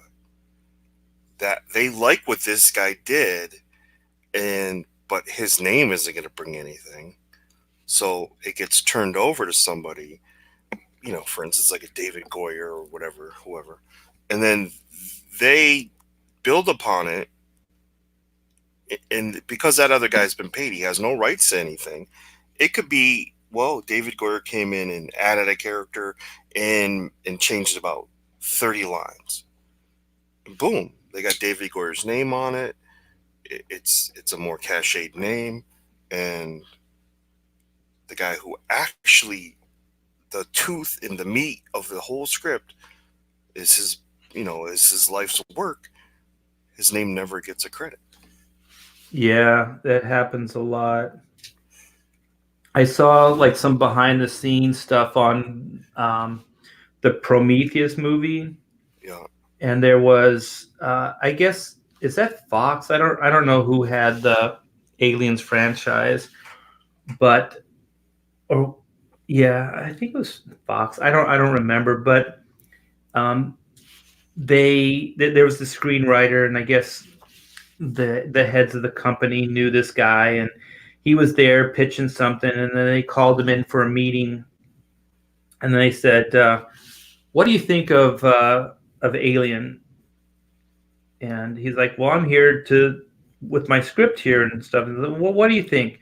And he said before he knew it, he had opinions on it and was throwing them out there at this meeting.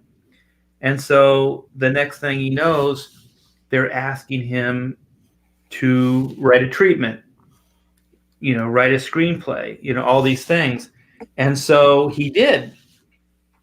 And so I guess it was enough that they could get Ridley Scott on board.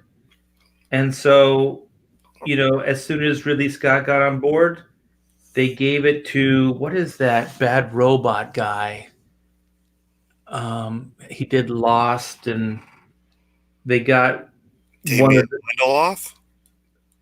yeah, it was that guy. Yeah, they got him in. That is it Damon Lindelof? Yeah, something. And they brought him in, and so then he came up with a screenplay based on that other guy's screenplay. And this guy was like, he said to Ridley Scott's credit, he did get credit. He said, but most of the time, they use somebody like him. He blocks out ideas, and then they get somebody that has more weight, just like what you're saying, to write the actual screenplay itself, change it 20% or whatever, and then that's the guy that gets the screen credit. I don't even know why. Like, no one really knows who that, like in the mainstream, knows who that Damon Lindelof is. Lindelof? I don't know how to say his name, but no one really knows who he is. So whether it was that guy or the original guy that came up with the idea, what difference does it make? Right. Yeah, film is a director's medium anyway. TV is a writer's medium. And people hear about, oh my God, they're going to make this movie or that movie. And they're shocked by the results, or they're like, whoa, this isn't really Dark Phoenix. This is, because that's Hollywood for you. They're not gonna ever think they can do better than Frank Miller or whoever. You know what I mean? Yeah. They always their egos are way too big to think, I'm gonna do the source material. I'm gonna go as close as I can. I'm gonna not F with it too much. No, they're gonna F with it, and people are surprised. And then when you get somebody like Zack Snyder, who tried to do his best with Watchmen, you were never gonna get a whole word for word Watchmen, because really word for word it's really not that great. It's a great idea, and it's a good read, but it's a very long, arduous task to read. So you were never going to get a movie that was really, really close. But he did a good job, giving you what was important. Yeah, I think as a Zack Snyder film, it's pretty good. Yeah, I think he did a good job, and that's one of those movies where, if you think about Hollywood not having contempt, that's a good example.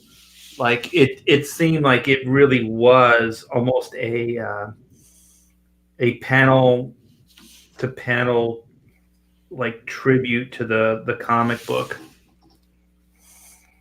It was pretty damn close. The things that weren't there were things that you didn't necessarily need for the movement of the story. Yeah, like the Black Freighter or whatever, like some of that's, and the second or the third, and like the supporting characters that were way in the background. You didn't need to get that into it, like the psychiatrist and a lot of that stuff.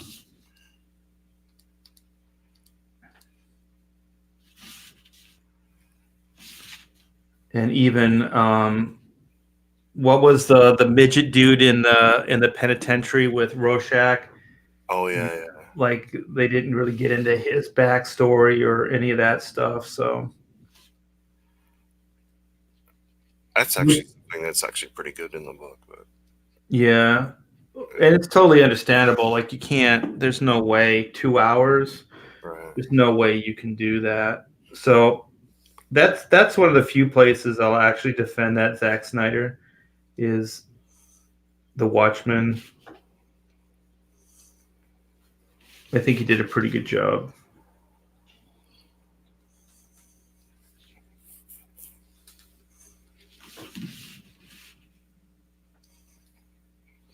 So you have a Cintiq.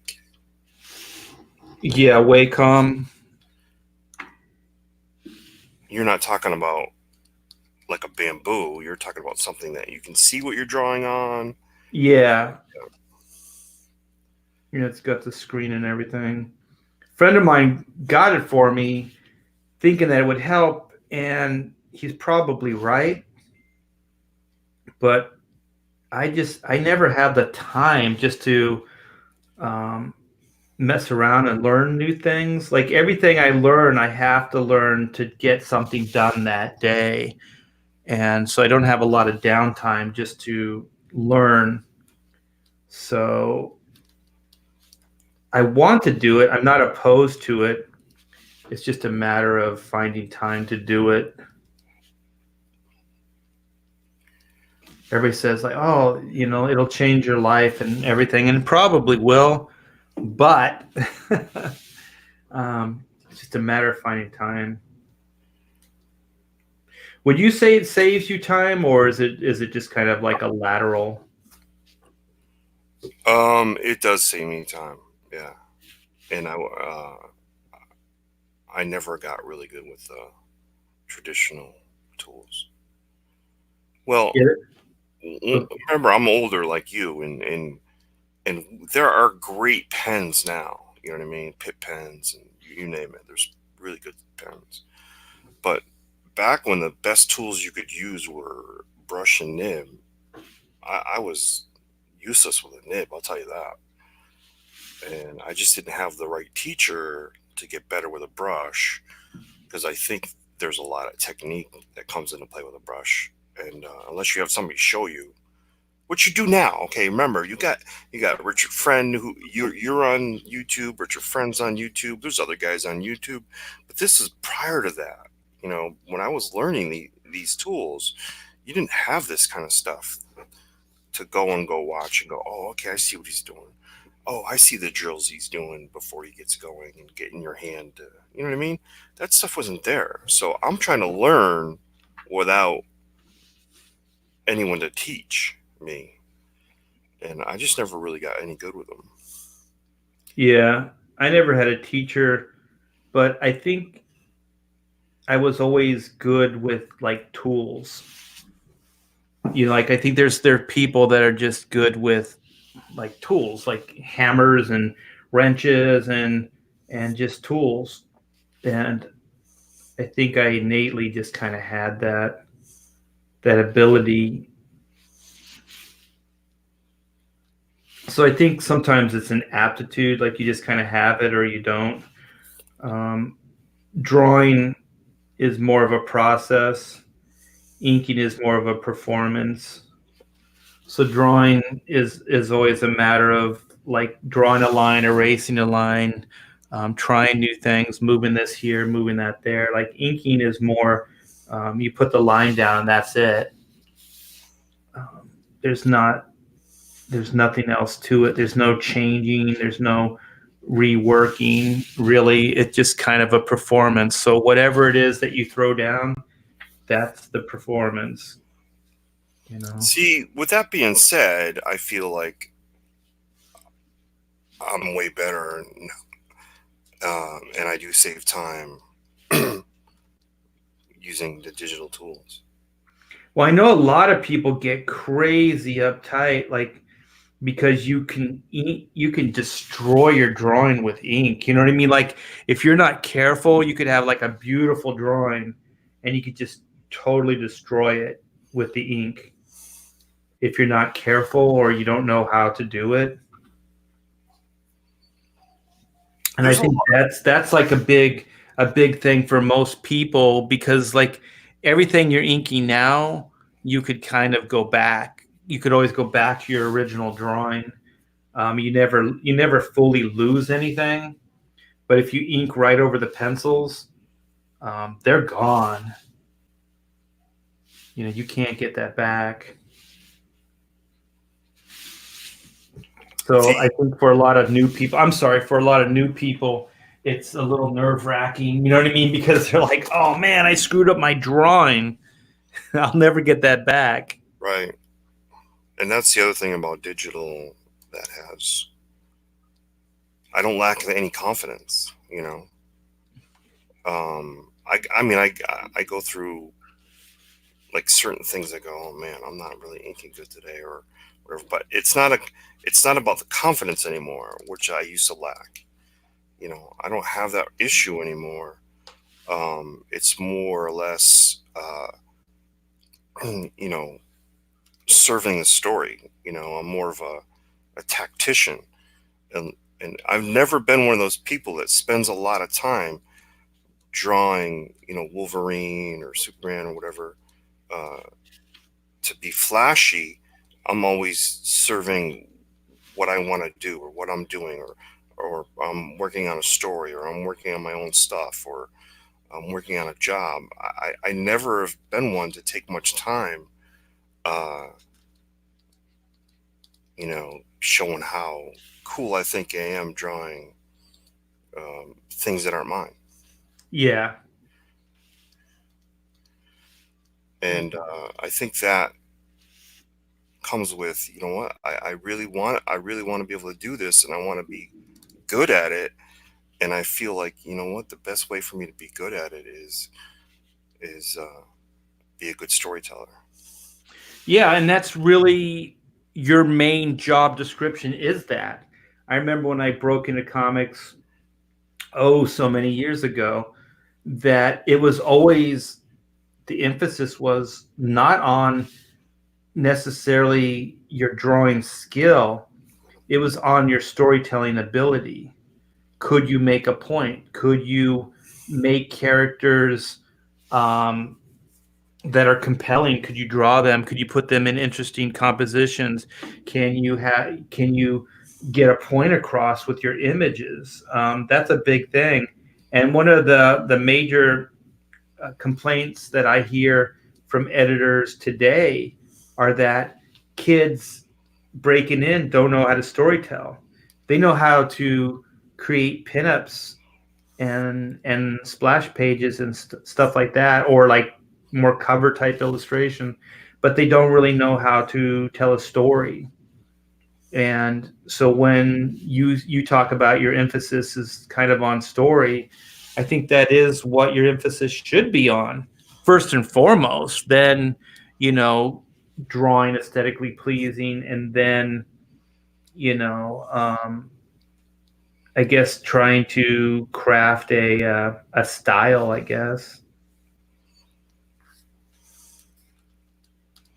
So you've always been more like storytelling oriented. Yeah, you know, and I think my artistic influences lent themselves, without me realizing it, lent themselves to that. Now I think I have enough knowledge to go, oh Jesus, I see that. I always liked the guys that were really good at storytelling, and even their covers were a story and not about flash. So one of my biggest influences, like Butch Guice, right? Oh yeah, he's really good. And you look at his covers, and he was really trying to depict what was going on inside, and not so much putting together this iconic image that'll just transcend everything that's going on in the book and end up on a t-shirt. He wasn't that kind of guy. Do you think that maybe if we put more of an emphasis on storytelling, like visual storytelling, strong visual storytelling, that maybe comic books would be more compelling than they are now. Wow. That's actually a good point.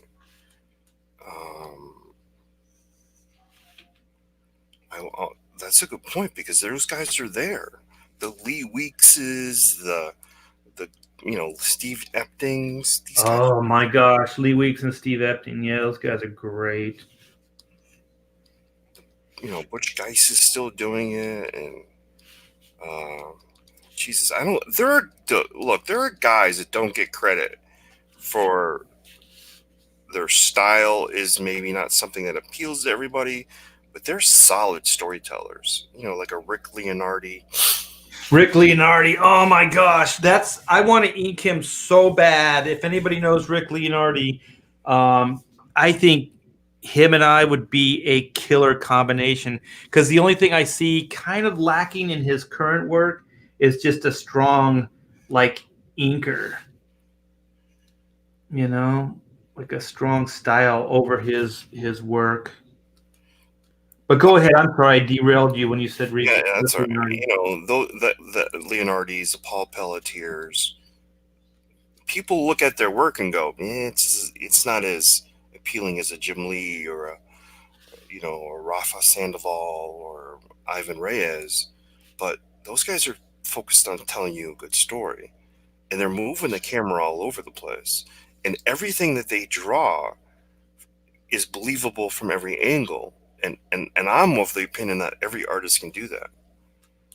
Not every artist can pull off that burn kind of quality of, I draw a ship, I draw this, I draw that. I can do it from any angle. And, man, did you ever, speaking of Rick Leonardi, did you see his, was it, oh my gosh, what is that character's name? It was DC. It was years ago. The Vigilante, is that the character? I think it was Marv Wolfman writing and Rick Leonardi penciling. And just as you were saying, guys that can move the cameras around and that it always looks the same. Like, you know what I mean? Like they really understand the surroundings. They really understand the character, and they're moving the camera around. And every time they do, it's still the same exact room, but you're revealing a little bit more of it, or a rooftop or whatever it is. And I have that stuff here, and I always go back to it because I think it's just amazing. I think it was called The Vigilante. I might have some here. Yeah, I wonder. I don't remember him doing Vigilante. Yeah, this was years and years ago, man. This is older stuff. See if I have any of it. Oh my gosh. Here's an oldie. Wow. Some of Mike Mignola's first work. Which I always liked. P. Craig Russell inking him. Yeah. Do you remember he followed Jeff Purvis on some Hulk stuff? That I always thought that was my favorite Mignola. Good stuff.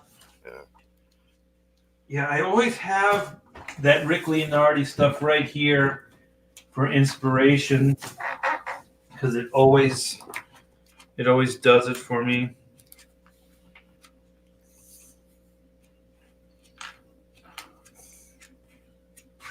And it's probably not here. I do remember Leonardi doing some Checkmate. He had it was like a remake of that old Vigilante character.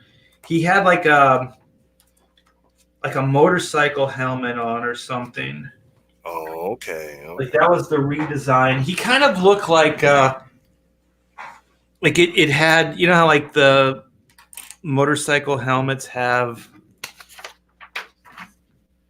the shape, and then it had this is pretty generic, but it was something like that.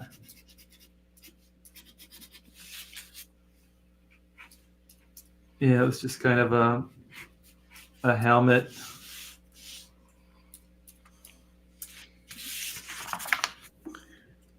But it was really good. It was just kind of just straightforward, street level, storytelling and character. What is Lee Weeks doing these days? Just lots of Batman stuff, but it's not monthly. I just saw a Green Hornet image that he drew. Okay. I was like, he had a red V in sort of a black helmet. Yeah. And the guy had sort of he had a very Punisher look other than the helmet. Yeah, that's it. I was trying to think of like the bodysuit. Yeah, it looked like the Punisher. Yeah. Yeah, his boots almost look like the old Punisher boots. And, he has like a harness, for guns, 2 guns. Like almost like an H harness, and that's about it. Yeah, it was pretty simple stuff, but I just remember just really good stuff. Just good, solid work. And the storytelling was impeccable. All right. I got one more stuff everywhere. So yeah, these are the guys that I always gravitated towards without realizing why I was gravitating towards them.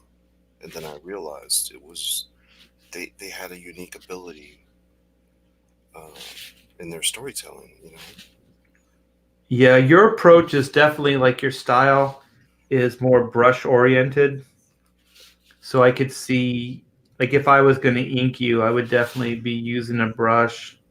What I like about your work from an inking point of view is I like your hatching and your cross hatching.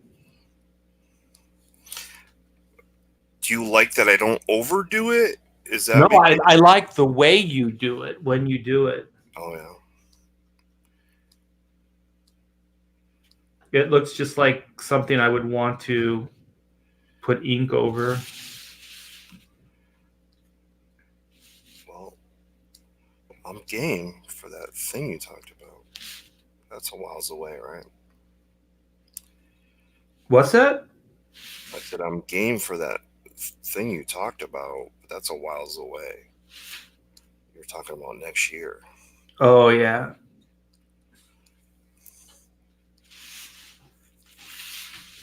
So, yeah, I'm going to finish this headshot up, and then we can bid everyone adieu. Does that sound like a plan, Todd? Sure. Thank you so much for hanging out with me. It gets a little lonely at times as a creative person. I've been telling you anytime, I'd rather, if I'm going to be on YouTube, I'd rather not be alone in myself, Yeah. Chat's always good. Oh, and you guys in the chat, I'm 5 subs away from 2,400 overall likes or subs.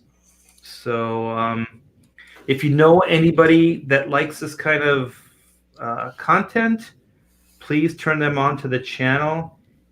And I'm 5 subs away. And it would greatly appreciate it. It helps out the algorithms, get more eyes on what we do. And then people like Todd and I, when we come out with a project or whatever, when we're not entertaining you and dazzling you day to day, we have a little bit of a platform that we can advertise from down the line. Or did you have a relationship with any penciler where it was so good that he's like, I really want you to add the balance. I really like a darker balance, and he relied on you to do that? Well, when I work with Dan Jurgens pencils, like I usually do finishes over his work. Yeah. and he leaves it pretty much open for my interpretation. So when we work together, it's usually understood that that's how it's going to go. We never really talk about it. There are pencilers that I've had that really wanted to work on projects and continue the working relationship going. And the one that there's like always the one that got away, and it was Dave Finch, because I remember that at Marvel, they were trying to pair Dave with a lot of different inkers, and they were really pushing Danny Mickey, and Dave just didn't want Danny. And so he really pushed for me to not only work with him, but stay with him as well. Because I did his first Marvel work, Dave and I did together. So he was fresh off of Top Cow, and we did that book, The Call to Order, and then we did the X-Men stuff together. But we were supposed to go over after X-Men and do Bendis's Avengers run. And then even when DC was kind of wooing Dave to do Batman, Dave asked if I wanted to come over and work with him on that book. So I think my favorite working relationship was probably with Dave, because he could have been blowing smoke. I don't think he was, because he had a choice of who he wanted to work with. And he really did back me on these projects. So, and it was one of the guys I liked to ink a lot, because it wasn't, the style isn't, it sounds weird, but the way I inked in many ways, it wasn't really controlled. Like, there were a lot of inkers that inked Dave before and after that like try to tighten his work up. Mm-hmm. I liked that kind of visceral energy that his pencils had. So I didn't try to tighten it up that much. I just tried to, make it printable and keep that energy going. So I liked it in the sense that it always felt like I wasn't forced to be controlling on it or to try to tighten it up or polish it up or anything like that. Like, I could just throw down like some crazy, fun line work, and that it was okay, and that he backed it. That's a big thing too when you're working with somebody and the penciler really backs your play. They encourage you to do stuff, and they like what you're doing. I worked with Carlos Pacheco, and he, for the most part, he liked what I was doing over him on X-Men. But I think I challenged him too much, and he didn't like that I was, I guess, kind of taking some liberties with his work. In what way, though? If you look at my X-Men run with Carlos, yeah, you can see like how he was inked before that and how he was inked when I worked with him. Right. And he wanted a real, I know he was penciling in a real Alan Davis sort of way, mm-hmm. Very brush, very traditional. And I have nothing against that. I think that's, Alan Davis is great. I love Paul Neary and Alan Davis. I love that team, but it already exists. Like, those guys exist. I don't like the idea of just kind of rehashing the same thing that somebody's done before. Even if a penciler really wants that, I have a tendency just to play against that. I did it with Victor Bogdanovich.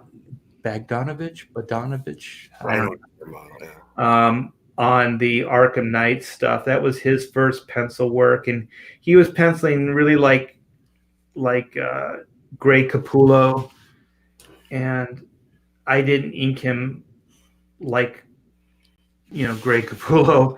I tried to do something different because the thing to me, it already exists.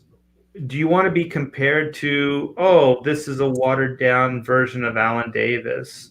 Or do you want to, like possibly take a chance and go, oh, that looks fairly original. That's pretty cool. And so I always thought that's kind of what I could bring to projects. And that's what I did with Carlos Pacheco on that X-Men run. And if you look at it, it's probably the most different that Carlos has ever looked in his entire career. And it looks great. I've had a lot of people say how amazing it was and that they really enjoyed, the chance that I took. But Carlos couldn't get behind it any longer. Like he'd always say, like, "Oh yeah, the energy behind this is great." When you ink the line, it really moves and there's a lot of energy to it. He said, however, I kind of like this brush look or whatever. And so he started working with that. Was it Jose Marin or? Yeah. I don't know how to say his last name. Jesus Marin, I think. Jesus, yeah, that's it. And so he was giving him more of that kind of feathered traditional look, and it's more of what he wanted. But that broke my heart because I was killing myself trying to do something different every month. And I thought that people were reacting to it. They did like it. So it wasn't like I was doing this where, nobody cared or nobody liked it. But it just personally wasn't something that Carlos liked or wanted anymore. So he went in that direction.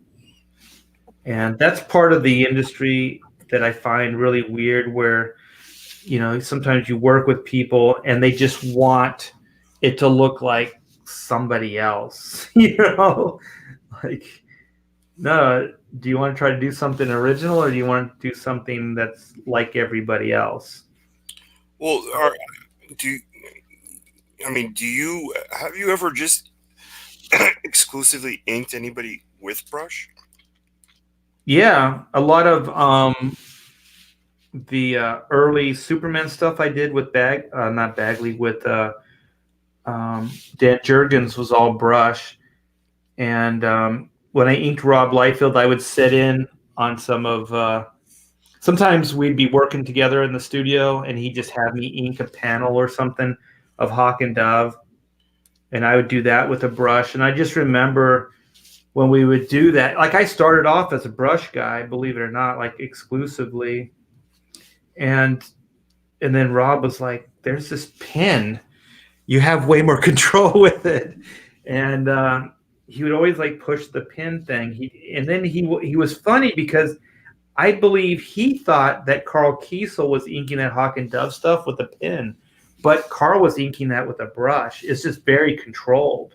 And so I was inking it with the brush as well. So I don't think Rob even quite understood the difference between the brush and the pen, but he did have a point, no pun intended. So I started working with a crow quill and started inking more with a crow quill, and you do have more control with the pen than you do with the brush. That's for sure. So I started kind of working with a pen more than a brush, but I've always did combos like brush and pen work in just about everything I've done. Like I used to have a rule, just kind of a standard rule, that if it was organic, I would ink it with a brush. If it was like mechanical, I would ink it with a pen. So I always thought one tool worked or applied itself better in certain regards than the other. So, like hair and rocks and natural stuff, I would ink with a brush.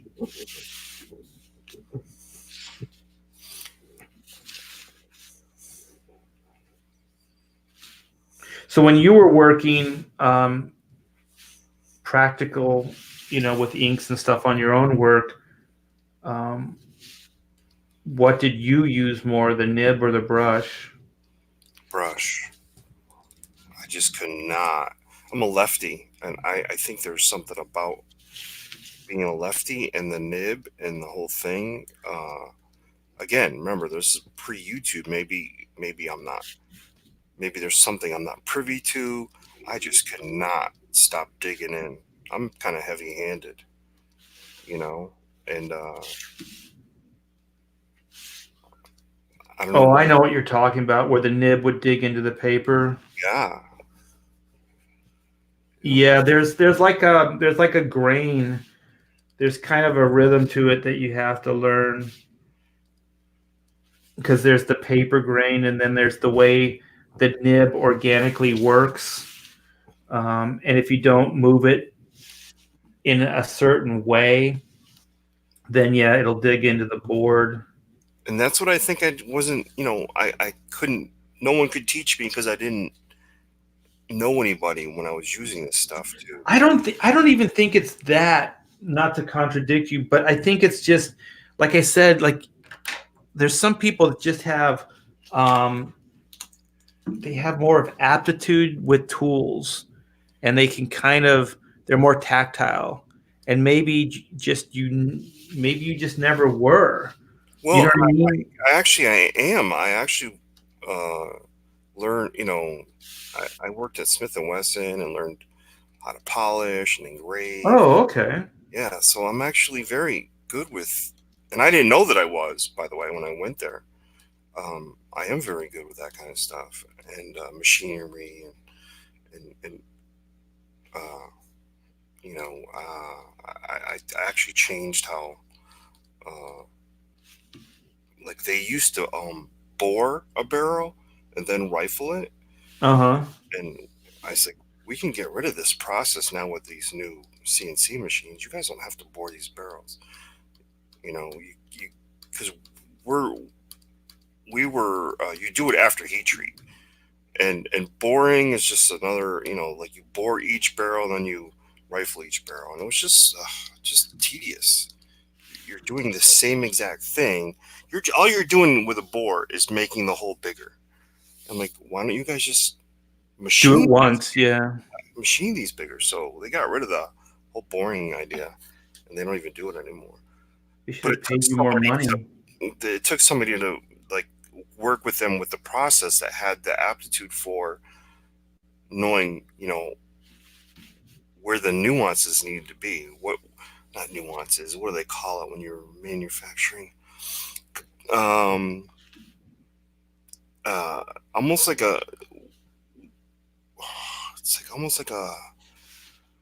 like where the gauge needed to be. How far from the norm? How far from the actual could you go? How much could the rifling rod take? And how close did you need to be? Where was the mean, and what were the, okay, it'll break if it's not this close, and it'll be fine if you're in this area. So I had to be the one to go through and figure out, okay, this you can't be any more than this, and you can't be any further away than that. And it took a lot of that kind of stuff. Trial and error. Yeah. And I'm there's a word I can't think of in manufacturing that I'm looking for, but it's, for whatever reason, my brain's not working on it. The only one I know is fabrication. That's always like the big, like machined word. The fabrication. Are you familiar with this guy? His name is Carlos. He goes by Cafu, right? Are you on Instagram? Yeah, I don't spend too much time on Instagram though. Well, he's now, I think he's now over at DC, but he did just do those Valkyrie books, a bunch of them. Okay. And he works in tones, right? He works in Procreate, and everything he does is like, you know, he's adding almost like three different colors, right? He's got your black inks, and then a lighter gray and a darker gray, and he's completely doing all the work in that. And then the colorist just, has a lot more to work with, but the work is just stellar. If you ever watch any of his videos on Instagram, where he's just doing little bits and pieces there, they're not long, they're 1 or 2 minutes, and you just see him doing this tonal work. It's like, wow, and that's how I always felt about Travis Charest, by the way. He was doing things tonally that we were looking at and going, this is incredible. But it was just taking the whole illustration to a different degree because he was working tonally. And that may have been, just by the way, it could be like he put a lot into the cross hatching, or he put a lot into the this or that. And early on, it was obviously he wasn't putting anything like he did with Meta Barons, where he was doing a lot of work. Those are full on paintings, yeah. Right. But he just has this way of, even if it's only just black, that you see so many different tones, You know what I like about like people like Travis, or even like Kevin Nolan, even when they strip it down to like really basic drawings, like, because you always think, oh, they define themselves with their blacks and open spaces, or hatching, their rendering, or whatever. But even when you take those out of the equation, they're still so stylized that you can tell it's them. You know what I mean? Like do you ever see those Kevin Nolan like Batman animated drawings that he did? Yes, I know what you're talking about. Yeah, And just simple line art, but it's like, oh man, you can still tell it's Kevin Nolan. He's one of those guys like Sienkiewicz, where they completely would transform somebody's work into something else. When they would be hired as anchors, Yeah, you knew you were getting something different. And for people like Jurgens, like you really enhanced Jurgens a lot. And Nolan enhanced. It made Jurgens not seem so plain. You know what I mean? It gave him something that his work really needed, because you had seen so much of his work over the years. It's similar to Byrne. If Byrne stayed the same, like he made these little changes, including just drawing in ink, that made his work fresh, but it's still Byrne. But imagine if he had only kept doing what he had always done, is the same inker, whatever. His work would have just gotten to the point where, like, okay, I've seen this enough. yeah. And some people are like that, where you like a Jerry Ordway, such an incredible illustrator, such one of those guys, great storyteller, and can draw anything from any angle. You've seen so much of his work over the years that, yeah, I wouldn't mind seeing some more, but it doesn't resonate with the newer audience. It only resonates with certain people. And I think Because it never changes, yeah. Right. And these guys talk about ageism, and I've had this conversation with him even, and I'm like, it's really just style, You're the same guy you were back on the All-Star Squadron. And he always had a kind of dated style. That's why I think I did what I did with Pacheco, is that there is kind of a brush, like a traditional pull-out kind of brush style that's very, traditional comics. And I think that Ordway is that traditional look, but it's a little slicker than that. but it still is that. So his stuff always kind of looked more traditional, or I guess traditional is probably the better way of saying it. And then, it already kind of felt like it was perhaps, I don't know for the lack. This is just from my point of view. Jerry's a great guy. He's a good friend. So I don't want to make it seem like I'm like taking a shot at Jerry, because I'm not. But it always seemed like a more traditional kind of old school style. Very good, but kind of old school. And so he took it as far as he could, but then there was, you know what I mean? Like it was already kind of had an expiration date attached to the style, and then it was never really varied up much or changed.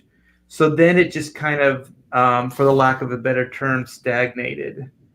And there's some guys that could draw the same pretty much all the time, and it seems fresh because it's more of it's not as traditional of a style.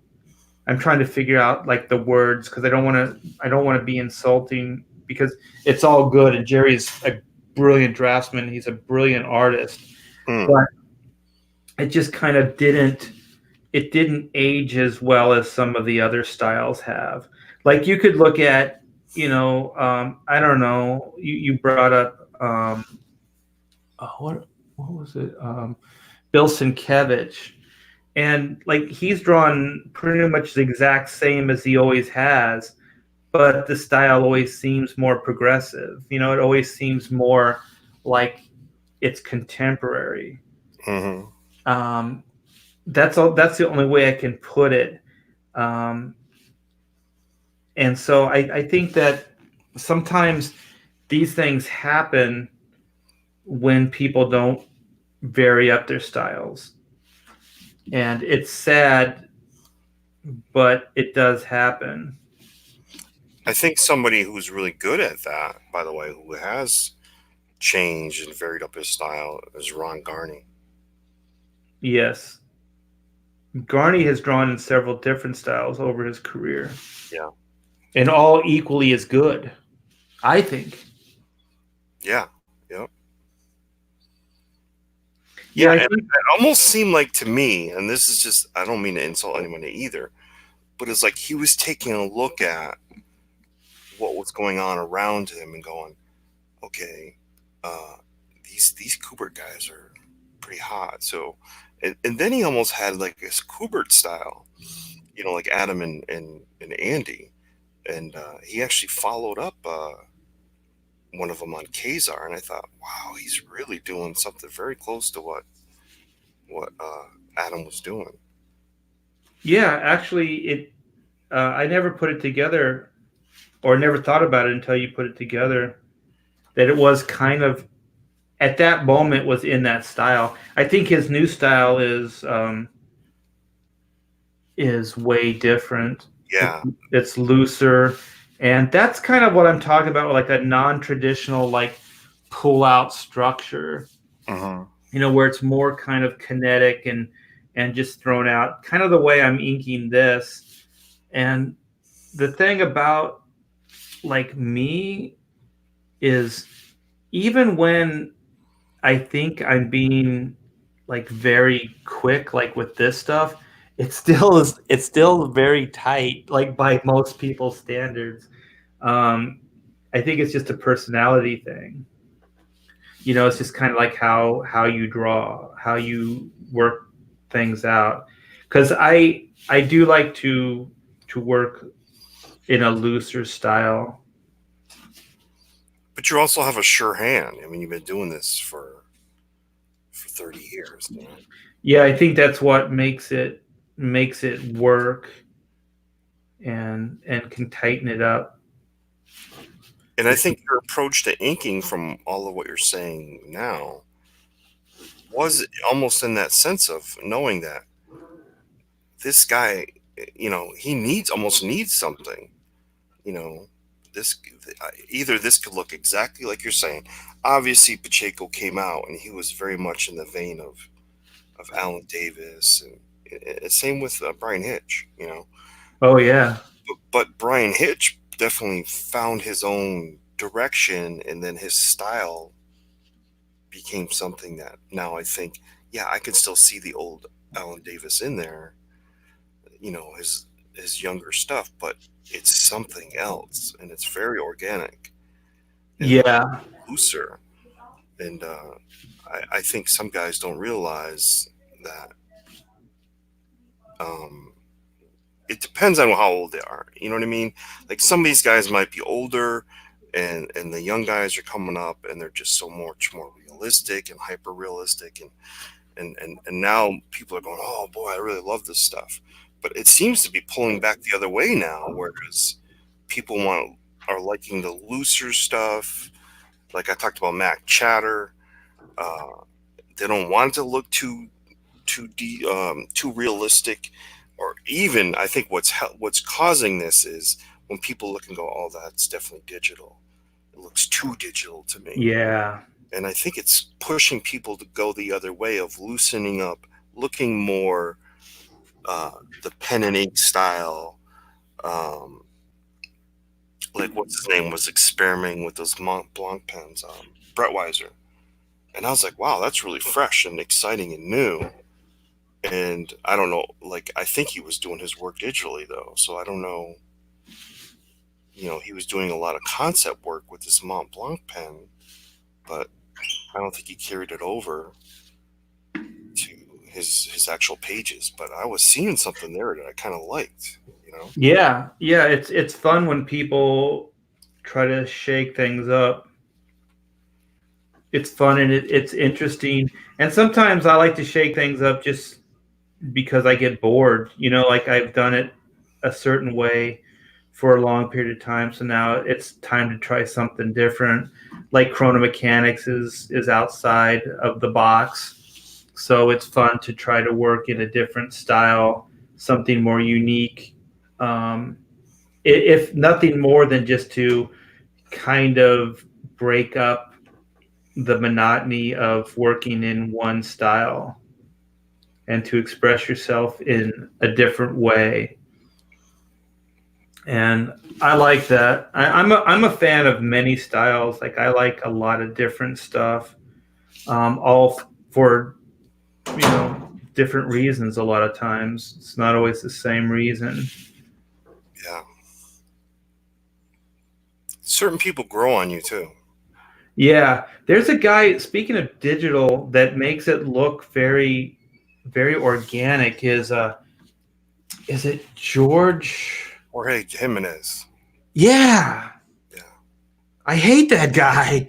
Man, like, I don't know how he does it. It looks so amazing, like what he's doing, and he's bringing in like some of the more digital textures and stuff, but he's merging them in a way that looks very organic, very kinetic with the approach. So that's a guy that's using very technical tools and making them look very organic. You're right. I try to reverse engineer what he does, knowing that he's using the same program and the same tools, and I try to look at it and go, oh. And I did that a little bit. I played around with some of the things I with the Thor stuff. I try to give it a bit more of a dry brush look, like what he's doing in Batman's blacks in his costume. Is what you're talking about, organic stuff.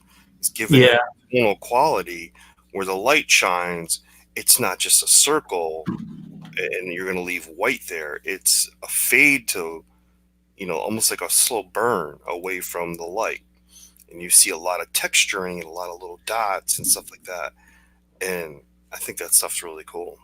Oh my gosh. Like, and he's kind of realistic, but there's a cartoon aspect to it as well. Yes. That I think is pretty cool looking. Yeah, he's amazing. Yeah. Oh wait, we have Donald DeLay in the chat. What does he say? Same here.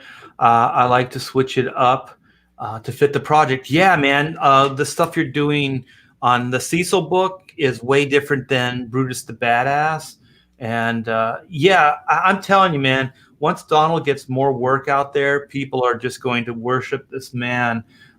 When he did that style on that cash grab, when I found out it was Donald DeLay, I was like, holy shit, man, this guy can cartoon. And now I hate him too. If I hate you, it means I really like your style. Yeah, Donald would be perfect for doing some covers for Florida Man in that cartoon. Yeah. Because it's got that comedic sense it needs. Yeah, just the compositions too are very I always think, and I try to do it so much with Chrono. I did it a lot with Chrono actually, where there's just open big areas, because Mobius does that. Like he'll leave like areas open.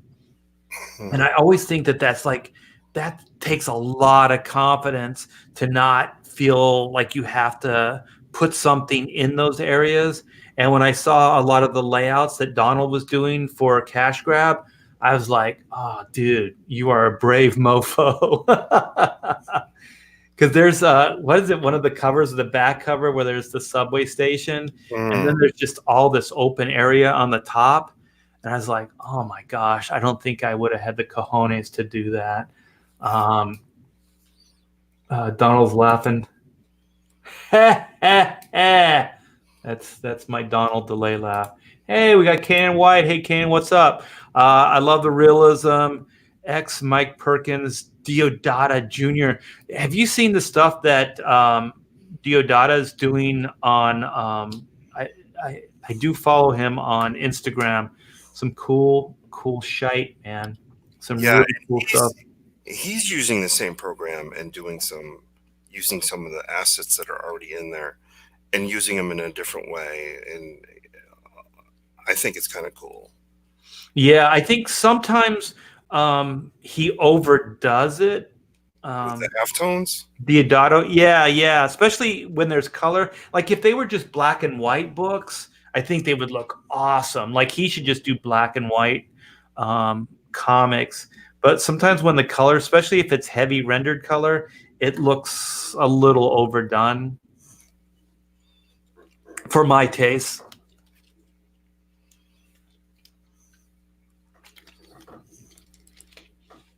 So you want to close it up? I was thinking about it. I'm gonna kind of check out the chat a little bit. We got two superstars. We got Donald and Kanan in here. I do have cojones. Sheldon, thank you very much. Cojones. Cognac.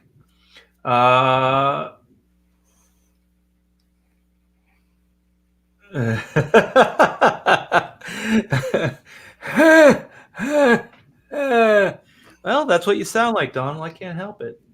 You know? And that was spot on. Still, you have the truffle shuffle thing though. That cracked me up. Was on Ethan's stream the other couple weeks ago. Oh, did I ever work with Kurt Swan? Yes, I did. Ghost of Henry. Yes, I did. And I wish I had that original. Wait a minute. Do I have that original? I think I do have that original. You have I'm going through the T-Bear archives, and I think I saw it. It was a pinup. It was a pinup, like Superman pinup book or something like that. Or was it a cover? And it's Superman on the top of the Daily Planet building, and he's helping Lois up. It was a poster book. Poster book. Okay, there you go. Yes, I remember this. Yeah, and Kurt was underrated. But you know what? Maybe by the history books, but you know what? DC used him a lot. That guy got a ton of work. So, yeah, that was fun. I can't believe you remember that poster book, Todd. Oh, I have a memory like a steel trap when it comes to swords. You just can't remember anything though. But it's there somewhere. No, when it comes to artists and who they worked with, what books they were on. Yeah, I have a good memory of sort of archives. Yeah, I'm visual. I can't come up with names, but if I see something, I know exactly who it is. Like even like in real life, I can recognize a face, but I cannot remember names. So Ghost of Henry says, "Who is our talking to?" This is the great Todd Mulrooney, and he is working on Florida Man, which is Mike Barron's new project. So Mike's working with Todd on the book, and these are pages that you guys are putting together for the campaign, right? Yeah, yeah. I'm a little like I don't want to draw a whole book if I don't think if I'm worried about what's going to happen. You know what I mean? You mean whether to get funded or not? Yeah, I'm a little skeptical. And it's not like I don't. I mean, it's not that I don't believe in Mike. Mike's writing is amazing, but this is like, for instance, why did I add this character? Because this book doesn't have the comedy is in the situation, right? For instance, there's a point where the character walks in and he's got this gator in his hands, almost in his position like an AK-47. So the comedy isn't written comedy; it's situational. And I felt the reason why, like, I added this character because yes, there's some funny things here, but something needs to carry it. And I think, and I may be wrong, but when it comes to the visual medium, you need for instance, okay, go back to Justice League, right? Now it was written funny, but I think what helped it was Adam Hughes and Kevin McGuire's ability to show funny faces in certain gestures and in certain postures. I don't think that stuff would have just been funny on the words it's on its own. You know what I mean? Even though there was a lot of gags, like what's his name? What's the Green Lantern that's kind of brash? It's Guy Gardner. Oh, Guy Gardner, yeah. Even though he did the name thing where he never called anybody their real name and always called them some kind of name and then kept changing it up. That was a common gag in that book. It still wouldn't have been funny without some of the looks on some of the characters' faces. Now, do you remember this run? Oh yeah, the reaction. Oh, anybody that was reading comics at the time knows that run, man. That thing was huge. Yeah, it was all the cartooning and the caricaturing of the faces and the reactions. Yeah, he was great at that. Right. Yeah, Kevin McGuire. Yeah. Yeah. So one of my favorite Justice League runs, by the way, and who knew, like, you could pull this off, right? It came out of nowhere. We're gonna go funny and comedic with this. Even them getting stranded without their costumes. Remember something like this? Yeah. They were on an island. They didn't have their costumes. There was just funny stuff there, and I felt like the book that Mike Barron has written, or the comic that he's written, it doesn't have that, right? It doesn't. The words aren't meant to be funny. It's the situations that are funny. So I felt, well, visually, I need somebody who carries that and these characters. And there's a guy named Floyd who does that. He'll carry some of that stuff. And I've actually added a few little nuances. I could show a page where that's up because I have the whole file on. Well, I want you to find the cover too, the one where the guy's jumping the car with a gator. I want people to see that too. Was that the face there? The expression? Oh, here's one where there's a pretty good, like, he's supposed to wake him up, right? And I thought, well, wouldn't it be funny if he, like, puts his hands on his face and wakes up, Opens his eyes, yeah. his eyes. So there's little things that I'm doing to try to give this book humor because it's really not there. It's there, okay. It's not that it's not there. It's there situationally. That's why it's called Florida Man. This guy's gonna do some really stupid stuff, and You're just enhancing it. You're just plussing it because right, your job is to make those ideas visual, and sometimes the visual doesn't have anything to do with what's being said. right, And you can plus a word or a situation with an expression or a funny gesture, and that's what you're doing here. Yeah. Yeah, it looks good. Can you find that the one where the gators jump in that car? That thing cracks me up. When I heard that it was you that drew that, I was like, oh man, like you were a celebrity already to me, because I thought that piece was awesome. Yeah, I have that somewhere here. May have a different logo on it and stuff, but the coloring is all brilliant. Oh, this is just the virgin version. A virgin version. No logo. That's a great cover, man. That black is consistent. Ah ha ha, there it is. Oh my God. I'm going to buy that book just based on the cover. That thing is awesome, Todd. And you know what? It's not all me alone, by the way. I mean, Brett, what's his name? Jesus, is it what's his name, man? Is it You Brett? know what he looks like, but you don't know his name. No, what is the guy who was coloring for Chaos Comics? Chaos. Working with geez, I'm forgetting his name too. Brett Booth. No, you know, he's the guy that wears the hat. He's from Florida. Wears the hat. Brett Anderson. He's on Ethan's show. And there was a little bit of falling out. Now he's back. Where's the hat? Yeah, he's like a cowboy hat. It's leather though. Ben Henderson? Yeah, Ben Henderson. Okay, who's Okay. the colorist that work with Ben? Is it Brett? Brett Henderson.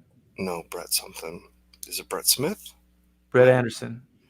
But anyway, he added, like, I had the shrubs behind this car right down in this area where the people are, and I had one tree, and he added this whole color hold thing with the other trees and stuff, and it really helped it.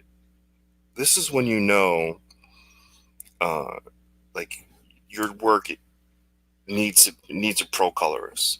You're not pro until you get a pro colorist, you know.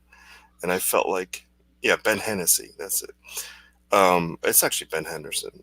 But I felt like, wow, this is, you know, something. Well, that's what you always hope for, man, that during the whole assembly line process, that everyone's going to plus it, as it goes down the line. Yeah. And when you get that, I mean, I'm the same way. I very rarely get that, but when I do, man, I'm so thankful. So I thought that was you, because that little the sun coming behind those trees there, and just right on the side of him, kind of like where the arm and his leg is coming up. Yeah, that's ideal, because what he's doing is he's forcing your eye.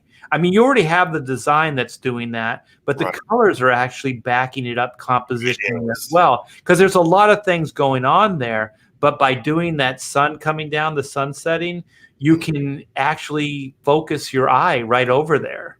Yeah. Especially once a logo goes in there, you're really going to need that little splash of something different to bring your eye down from the logo into the the artwork itself. Really good. Somebody's picking on me for not remembering Brett's name. Brett, who just plussed your piece of artwork and saved your ass. I know his name. Can you remember his name? It's so small. It's Anderson. It's not Anderson. It's Smith. It is Brett Smith. See? Brett Smith. Brett R. Smith. Yeah. Well, there you go, man. Don't second guess yourself. I know. I do that sometimes. Well, that thing's brilliant. Like I said, I saw that thing all over social media, and I was like, that cracks me up. And then when I found out it was you that drew it, I was like, cool, man. I know that guy. Yeah.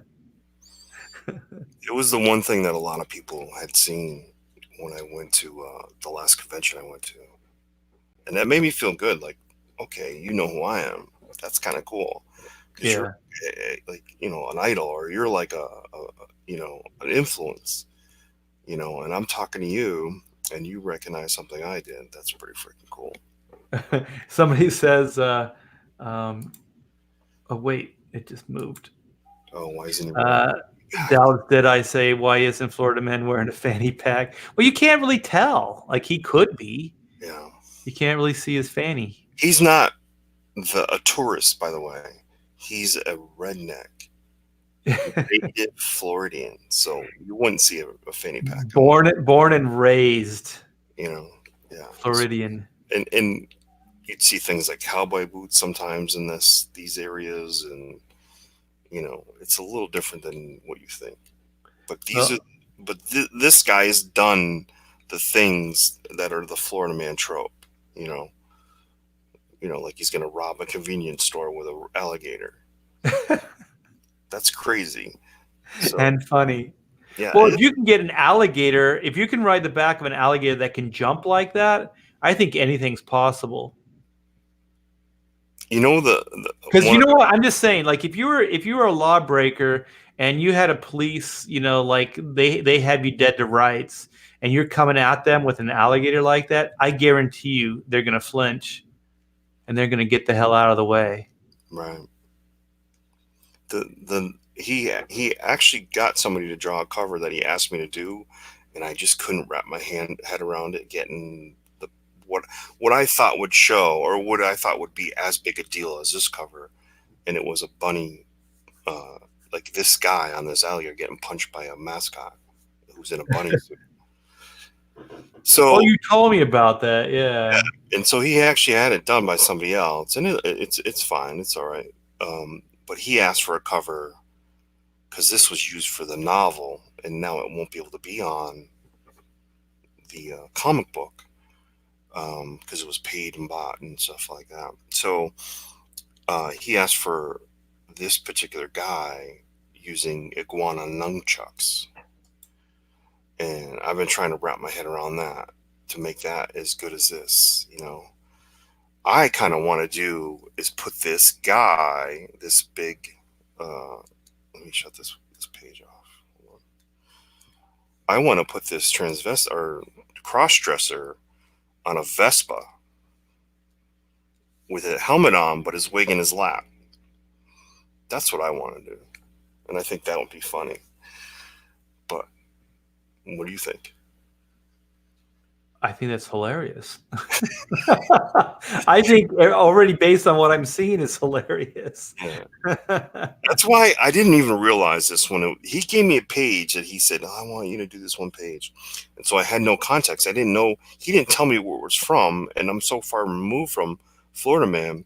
So he sends me this page, and I didn't realize they were inside until I asked him, like, okay, I need some context. I'm drawing willy-nilly of what's described here, but I don't know if they're inside or outside. That's why this guy actually has a helmet in his hand, because I actually want him, like I've envisioned him pulling to ride a scooter. Yeah, to ride a scooter dressed like this. So it's gonna need a little bit of reworking. But I think everybody in the chat wants fanny packs. This whole thing is turning into to fanny pack central here. Could this person have a fanny pack? Oh yeah, she could. Well, there you go. All right, you guys, you heard it here. All right. It would look funny on him, but it wouldn't look funny on Gary. Gary's native. Yeah, Gary's a local man. He's not a tourist. But it might look funny on this guy. All right. Well, I think we're going to call this one, and you guys, if you can, go check out Chrono Mechanics. It's in the description. You know what? I think I have one here. Let me see if I can find it. Yes. Check out Chrono Mechanics. It's now in demand. So, like I said, the link's also in the description. It's going strong. The book is done. The pencils, inks are done. Still working on the coloring, getting the lettering done, and it is moving along. So it will be shipping soon. And my wife and I are powwowing. She's my partner in crime. She's also a co-writer on Chrono Mechanics. We are going to put a bunch of new stretch goals down to get you guys a bunch of new freebies and stuff for helping us along with the book. and it'll be a countdown to get to 40K. So we're going to do a kind of a blitz to 40K before we get that book out to the printer. So keep that in mind. So there's going to be a lot of new stuff coming your way as far as the Chrono campaign. So thanks to everybody who has been part of this, hanging out in the chat, watching Todd and I draw. And thank you, Joe Thunderbuns, Albino Thunderbuns, for coming in and helping us out early on, talking about Bob Iger and his shenanigans. So, Todd, do you have a parting shot? Do you have anything you want to leave people with? Yeah. Mike Barron, who's the writer of Florida Man, actually has a book that's campaigning right now, and it's Offworlder. And I know nobody's going to know who this artist is, but if you go and look at the work, he's moving the camera all around. And it has sort of that dirty quality that like Sean Gordon Murphy used to have. He doesn't have it as much anymore. But so, like we talked about Sienkiewicz, it has that sort of razor thin, dirtiness quality to it, grunginess. And but he moves the camera all around fantastically. I mean, up under a horse, you name it, like really cool stuff. So I know it's a different book because it kind of transcends time, so to speak. It moves around in time. But man, give it a shot. Go check out the campaign and Indiegogo and check out Offworlder and see if you guys might be interested in it, because it I hope it makes the goal. You know what I mean? It really is. It's really pushing that it's getting close to the end. It's only got about 20 days left, and it's not even halfway there. Yeah, it's a great looking book, and Ben is a good guy. So yes, go check out that book. You have a website, right? Or do you have a YouTube site, right? Yeah, there's Ignition Get Tuned In or Indicom TV, but I haven't done much on YouTube. I've been hanging out with this guy named Art T-Bear mostly. Way too much, by the way. Way too much. We have this great Friday night show. What's it called again? The something with a Ponzi scheme. Yeah, that's it. Ponzi scheme should happen here in Massachusetts, by the way. Man, we had a great show last Friday, man. That thing's I think we got 2,000 views on it so far. The show is called Pontificators, yeah. And Todd and I host. We're two of the hosts of the show. We have Chester Busby the third. We brought Joe Albino Thunderbuns in, and we bounced between, like, sometimes we had Zach Bradley and the other Todd. We got this guy named Wolf. We can't even pronounce his name, actually. He's just latched onto us. Is it Dorkin? Yeah, Dorkin. That's it. That's what we'll call him. He's a good guy. He's got good opinions and brings a lot of good insight. So we're kind of like, he's like a mascot. He's growing on us. Yeah. He has some good insight. At the very least, he keeps the conversation going. Yeah. Right. So, and he is very knowledgeable about, like, the Asian stuff, and I don't bring any of that to the table, I'll tell you. Well, I think that's the best part of the show, is that we all have uniquely different tastes, and we're coming from different places. And it's fun to kind of have that round robin discussion about, like, different, geek things, fan comic books, movies, all kinds of stuff.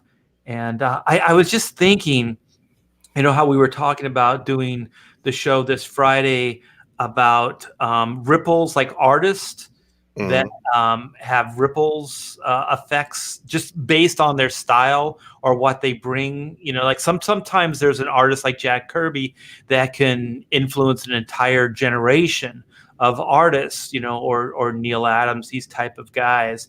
But I was thinking that one doesn't have a expiration date on it.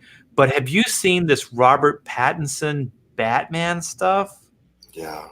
We should talk about that. Did you see whoever dumped the bike?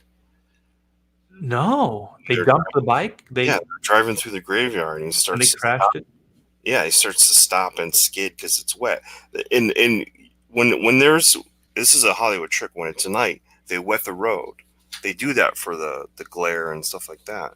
So he actually dumped the bike. I don't know if it was him or somebody else. Oh, thank you. What is this? What else is this? How much damage was done to the bike? Oh, I don't even know if there was any damage done to the bike. It was really it was happening while it was really slow. It was Okay. stop. Yeah, well, we should talk about that. I'll throw that in the private chat and see what everybody thinks of. But yeah, thanks for bringing that up. So Pontificators every Friday on this channel. Come by, hang out. There's one up right now if you want to. If you got some time, go check it out. So thank you so much, Todd, for coming in and hanging out. This was your idea, so thank you. It was a lot of fun, and we'll do it again in the future. Yeah, I thought I was gonna end up getting some tips and a little bit of tutelage. Well, you never know, man. Maybe next time. We'll do it. We'll do it next time. All right, guys. Thanks again. Have a great day, and I'll talk to you later. Later, guys.